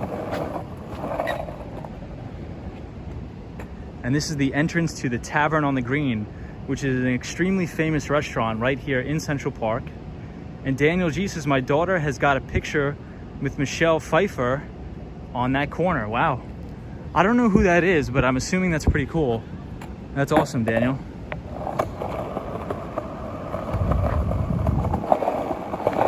Yeah, the Upper West Side is one of my favorite places. I want to try to get a stream during the day when the sun is out, but I'm just working all day, so it's very difficult. I don't think I've ever streamed when it was sunny out, have I? It's always been at night.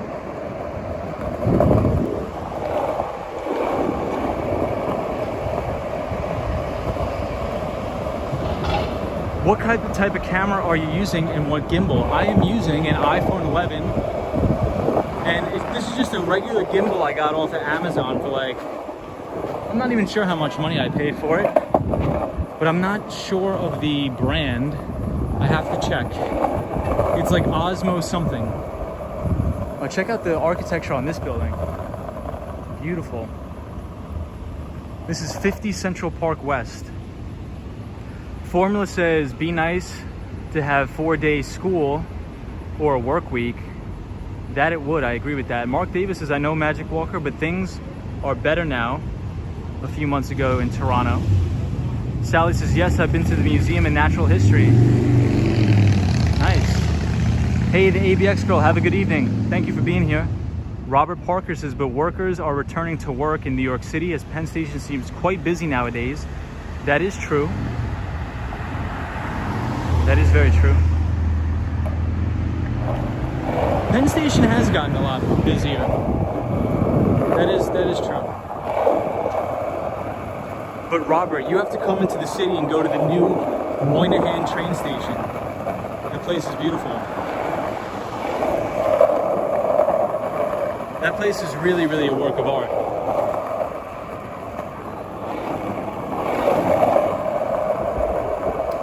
Check out that full moon, wow.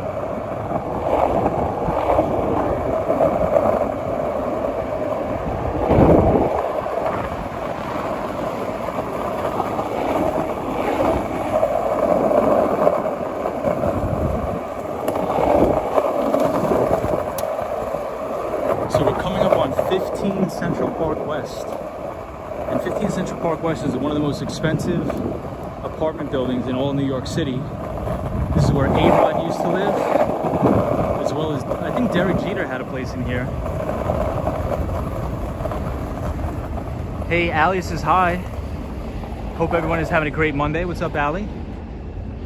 I'm having a good Monday. It was crazy busy at work. I was getting slammed at work today, but it was good.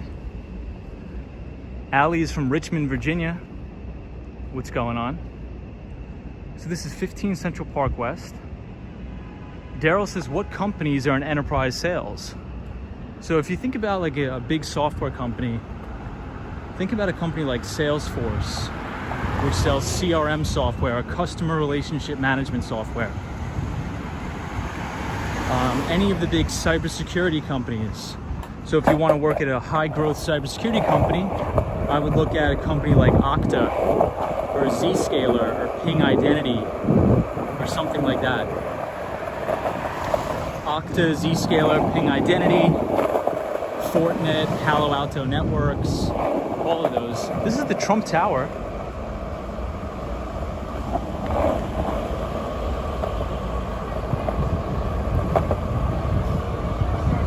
So Fortinet, yeah, all of those. Anything, like you could work at a HubSpot. Really anything in the software space. You want to get into selling software. And here we are, guys. We are back again at Columbus Circle, Central Park South. I'll show you guys Billionaires Row. It's beautiful.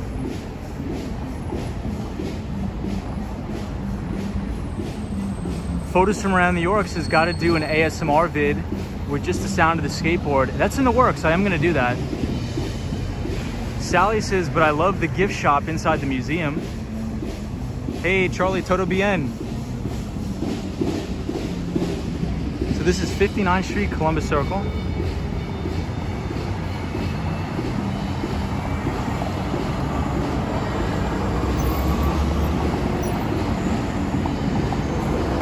We'll do one lap around Columbus Circle to check it out. But thank you everybody for joining.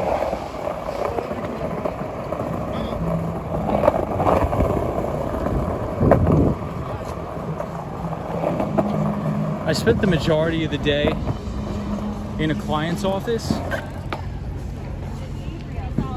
on 56th and Madison. 56th and Madison I was at pretty much all day. Daniel G says, where is the drummer? I think he's behind us, so we'll do a lap around and then we'll go check him out. But Daniel, how's everything in Buenos Aires, my friend? What's the weather like in Buenos Aires right now?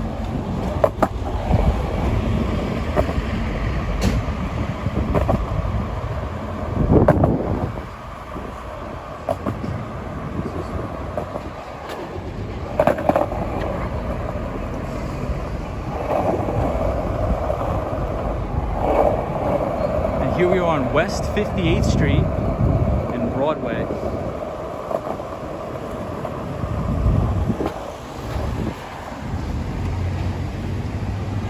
Joe Hernandez says, I hated driving that circle. I do too. I do too, Joe. Sally says, you are so welcome, Tom. Sally, I appreciate you always joining. I see you here all the time. So I hope you're having a fantastic Monday.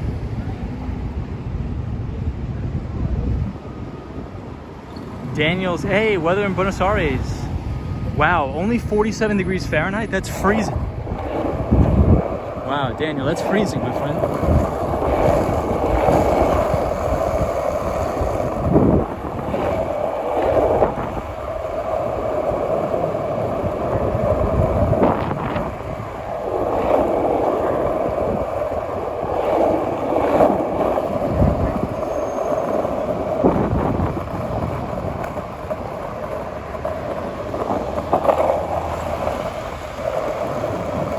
So for anybody who's just joining, we were talking about a mutual fund today, the Columbia Small Cap Growth Stock Mutual Fund. And we were talking about the portfolio manager's concept of emerging compounders. Emerging compounders. So that's about finding a company that has explosive revenue growth, but it doesn't quite yet have the earnings growth. So they're probably, in terms of overall market capitalization, a smaller company. So if you can identify those companies before the earnings multiples really start, or as they call it, a multiple expansion, you could potentially get on the ground floor of some of these companies and really take advantage of huge capital appreciation. So if you type !Columbia in the chat, it'll bring you to the link. Hey, and we have Victoria Greco here. What's up, Victoria? Says, hi, everyone. Good night. Robert Parker. Yeah, we are ending soon. We are ending soon. I want to take one lap around Columbus Circle, and then we'll end it. But Robert, I appreciate you being here. Hopefully I answered your question about in regards to Acorns. I'm just not a huge fan of that. I would rather invest my money with like a respected, established money manager like Fidelity or Charles Schwab, and then build out my core portfolio there where I can hold it for long periods of time. Victoria Greco, what's going on? Another viewer from Argentina.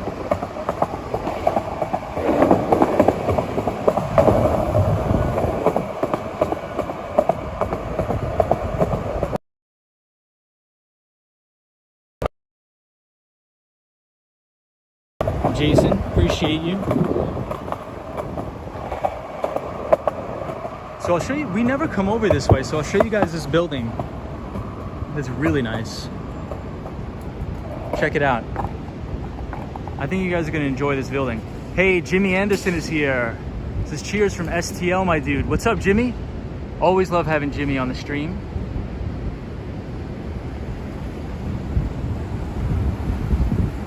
Daniel G says, I wonder how one can acquire from abroad, a fund like you mentioned. Well, I'm sure you guys have brokerages and everything in Argentina. Ibrahim says 839 subscribers. Wow, thanks everyone. That's awesome. Thank you everybody for joining the channel and subscribing. That's crazy. Mark Davis is Billionaires Row. Sally says yes, I am, Tom, because I am always enjoying your streams. Thank you so much, Sally. Appreciate that. Shiloh says cold sounds wonderful right now. Have been consistently over 100 for a long time. Washington State, desert side. Wow, Shiloh, that's crazy. I think that's too hot for me. I don't think I could do 100 degrees, but if I had to choose between 100 degrees or snowing, I would definitely choose the 100 degrees, in my opinion. I just hate dealing with the snow. I just don't like it.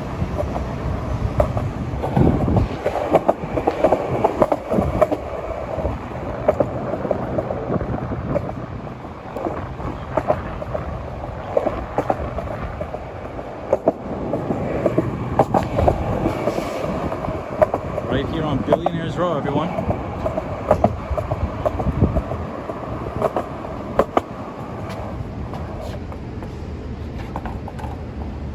Shiloh says it's stupid hot. I hate it here. For my parents. Oh, you're here for your parents? Okay. Got it. Hey, Orland Edwards here. What's up, man? Love seeing Orland on the stream. Billionaires Row. This is Central Park Tower and 220 Central Park South.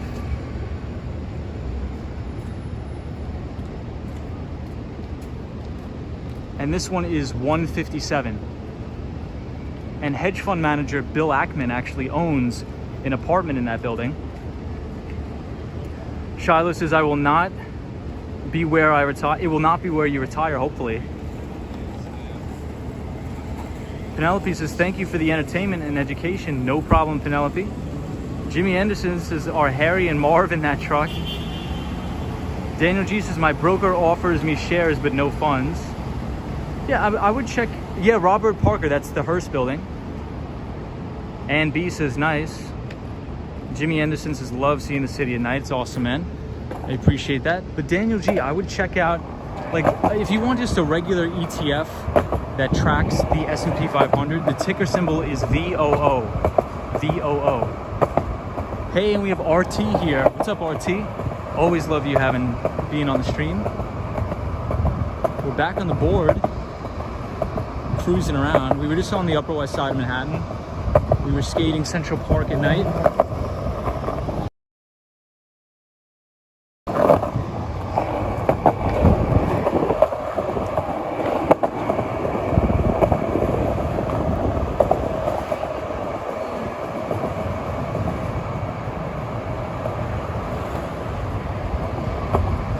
And now we're on West 55th Street.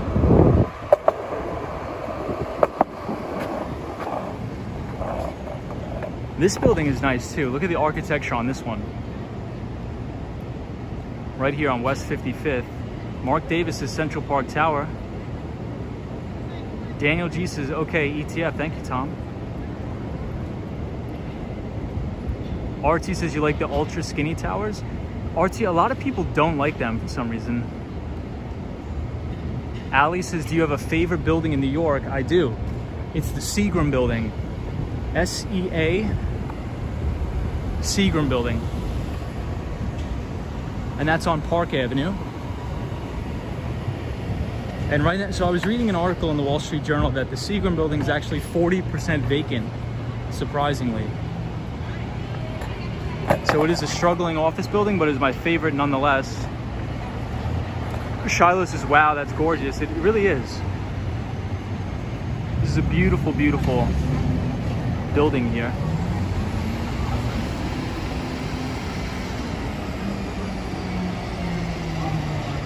But Alley, yeah, that's my favorite building. What about you? Do you have a favorite building?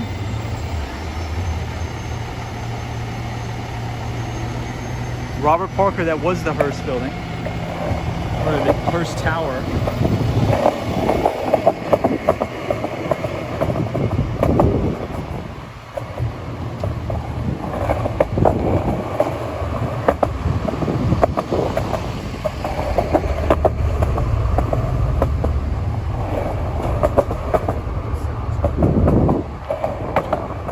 So this is where the Carnegie Deli used to be. The Carnegie Deli used to be amazing, but unfortunately it closed down because the rents were too high, which is probably arguably one of the biggest tragedies to ever happen in New York City food-wise. The Carnegie Deli was right here and it closed down, which really, really sucks. But has anybody in the chat ever been to the Carnegie Deli? That used to be the best deli in the city by far. Hey, they finally completed this subway fixture here.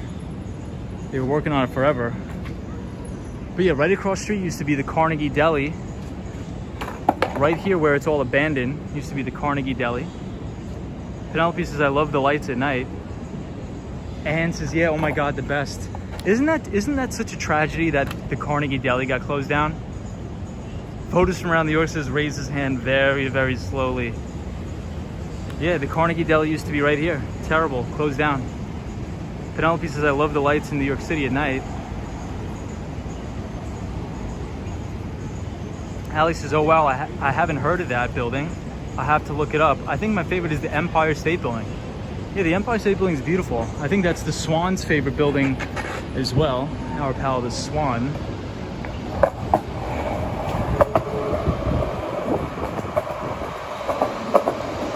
But thank you everybody for appreciate it. But the Seagram building is definitely my favorite building, but it's 40% vacant. As of right now, 40% vacant.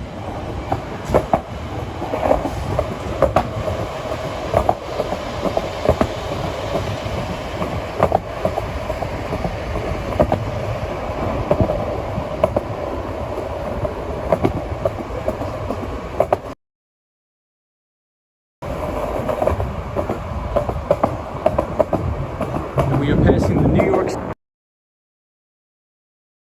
Seagram building is because the architect that designed it was so unique, and he designed it a whole city block actually away from the actual street. So the architect was phenomenal on that. So I think Photos from Around New York has his name. I can drop it in the chat.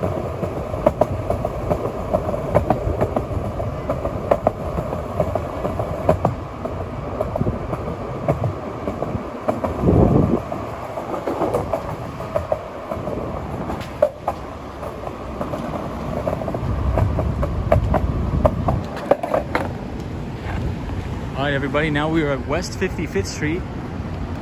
Daniel G says, good night Tom, buenos noches, see you tomorrow. Thanks for the ETF clue. Yeah, so ticker symbol VOO, that's just the one that tracks the broad index of the S&P 500. And B says, I love Grand Central Terminal. Yeah, Miles Van C. Roche. I'm not sure if I'm pronouncing that right. And B says, maybe they'll give you a discount. RT says, I like the spire on 1 Vanderbilt. Yeah, 1 Vanderbilt is beautiful. I agree. Ken J says, I like the new buildings in New York. The old ones are the ones that are so beautiful. I agree. Ooh, Formula says the Flatiron Building. Yeah, the Flatiron Building's really nice. But the only thing that sucks about the Flatiron Building now is it's all covered with scaffolding. So the entire thing is covered with scaffolding, which is kind of a bummer, but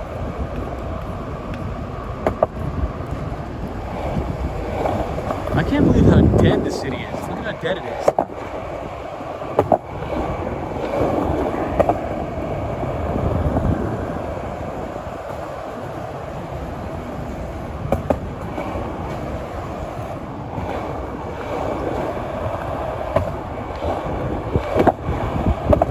Which is really crazy. Mark Davis says Seagram Building, Tom, is Lower Manhattan. No, the Seagram Building is the Upper East Side of Manhattan. Or Midtown East, you could say it. Mies van der Rohe. Got it. Robert Parker says New York Hilton. Are hotels open for business now? Some of them are.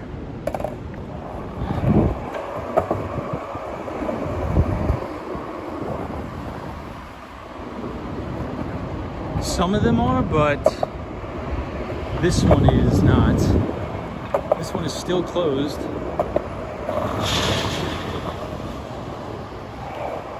I'm not sure how, but it is still closed.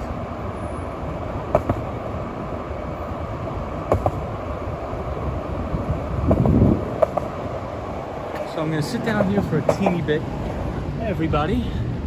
Right outside of the Hilton Hotel. DJ says it's buffering. And B says it's eerie. I know, isn't it? It's like everything is closed. It's crazy.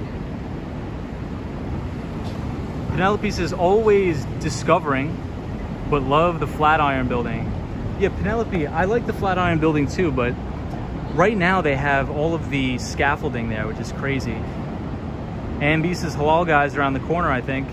Yeah, and so if you want to go to the best halal place in the city, by far, I'm telling you, by far, the best halal place in the city is right across the street from Radio City Music Hall.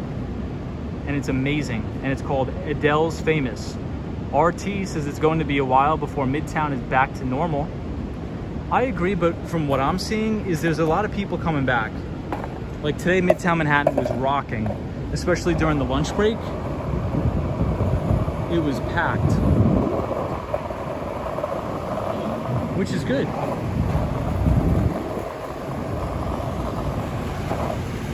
Check out how beautiful the fountain is.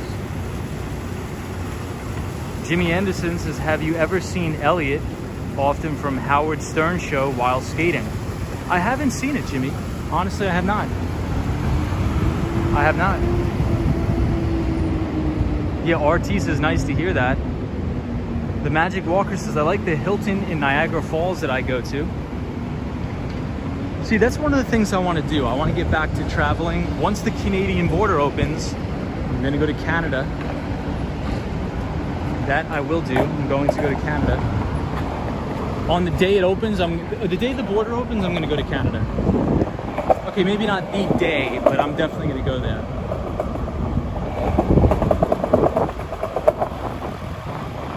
Because I want to get back to Toronto for sure.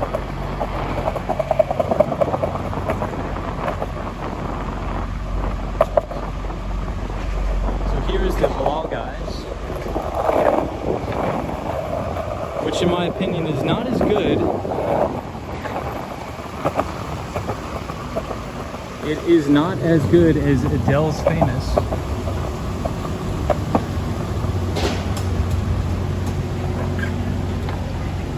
But there's still a long line almost every night here. Shiloh says we traveled in our RV for 1 year. Pretty awesome. Now we are converting a van for travel. We are wanderers. That's awesome, Shiloh. That's sick. I want to be able to do that maybe one day. Robert Parker says, and Penn Station seems to be returning to rush hour normal. It does. It sort of does.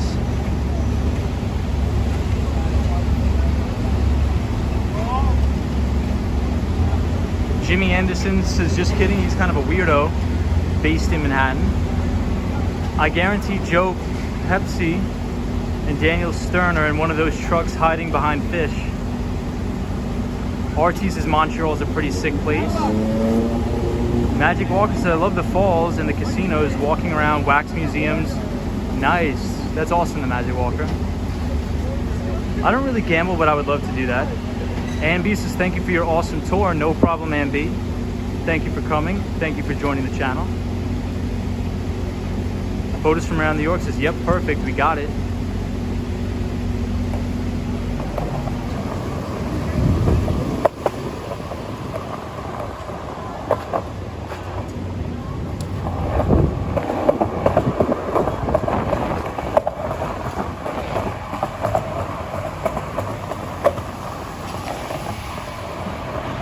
Whenever we skateboard under this thing, it looks like a time travel.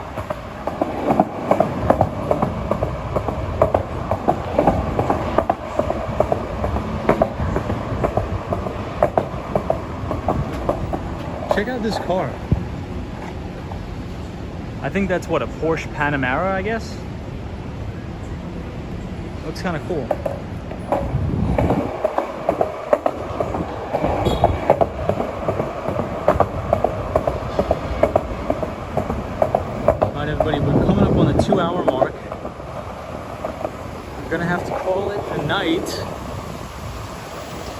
can't stay on too long. I got to go back to the apartment and do some work for the day tomorrow. But I appreciate everybody joining, as always. Thank you, everybody, for viewing. Shiloh says it's Star Wars. It's funny.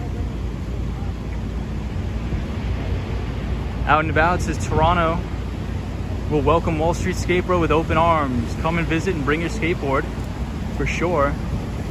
We'll definitely have to do that.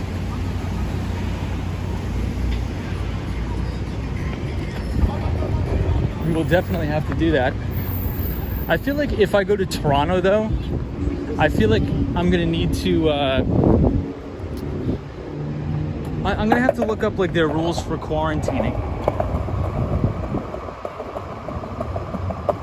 Kiki says thank you, Tom. Appreciate it, Kiki. See, if anybody's interested, I know we talked about it at the beginning of the stream. So if you type !Columbia, it'll bring you to the article that we were talking about tonight. And you can familiarize yourself on how to invest properly, like real portfolio managers on Wall Street. So definitely check that out. Hey, Peace Ghost, thank you for joining as always, my friend.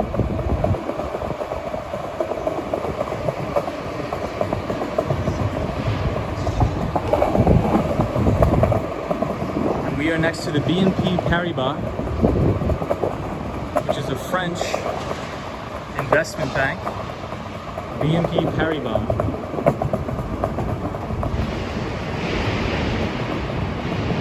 Marley says thank you, take care everybody. Yeah, Marley G, thank you for joining. Thank you everybody for being here. I'm gonna have to end the stream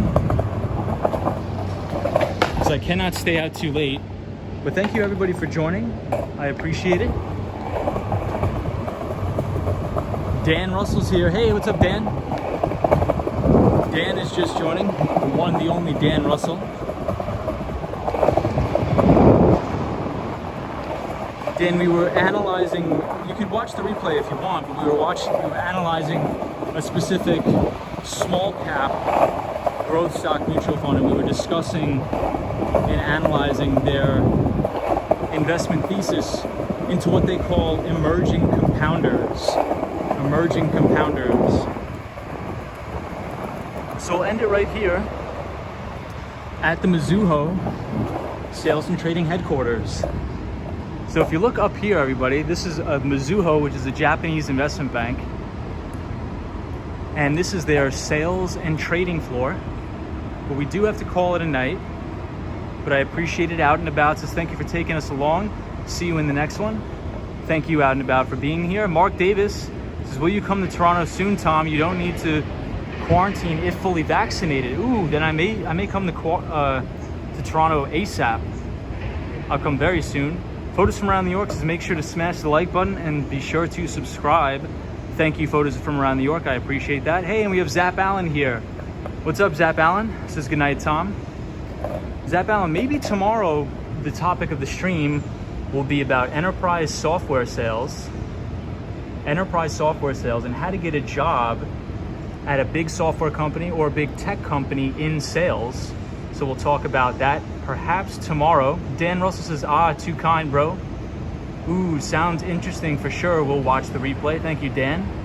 Hope you're well. Hope everybody had a great Monday. Fantastic rest of the week. Robert Parker says, good night, sir. Thank you, Robert. Robert is a new viewer. So Robert, it's a pleasure to have you here. Thank you so much. Thank you for coming to the Upper West Side with me, everybody. Kiki, our pal from Rochester, New York, says good night all. Thank you, Kiki. Michelle McGraw, our good moderator, says good night, Tom. Thank you. No problem, Michelle. Everybody have a great Tuesday. Zap Allen says cool. Gerald Lee says, Tom, your stream was fun tonight. Good night and be safe. Thank you, Gerald. I appreciate you for always being here. Hope you have a great rest of the week. Hopefully I see you guys tomorrow, so be sure to hit the like and subscribe. We'll be talking about enterprise software sales tomorrow. DJ says, buenos noches, Tom. Take care. DJ is from Chile. Take it easy to all of our viewers from Chile. Penelope says, night, everybody. Kenneth says, stop by real quick to say hi. I'm in recovery from surgery. Wow, Kenneth, get well soon, my friend. Please get well soon. Kenneth is our good friend of the stream. Just underwent surgery, so Kenneth, please get well soon. Please. Please. Yas Verma says good night. Yash Verma, I don't think I've seen you on the stream, so welcome. And good night to you too. Have a happy Tuesday and have a good Monday night. Mark Davis says thank you again for the stream, Tom. No problem. Sally says, Tom, are you going to stream longer tomorrow? Because I always enjoy your stream. Yes, Sally. Hopefully we'll be able to stream a little bit longer tomorrow. But this is an action-packed work week for me today. This week. Hopefully we'll be closing a lot of deals as it's coming to the end of the month soon. So we'll see, hopefully. But Sally, thank you for being here. Formula says, see ya, take it easy. Charlie, buenos noches, amigo. William Creech, as always, thank you so much for being here, William. Peace out. Everybody be safe. Have a great rest of the week, and I will talk to you all in the next one. Have a good night.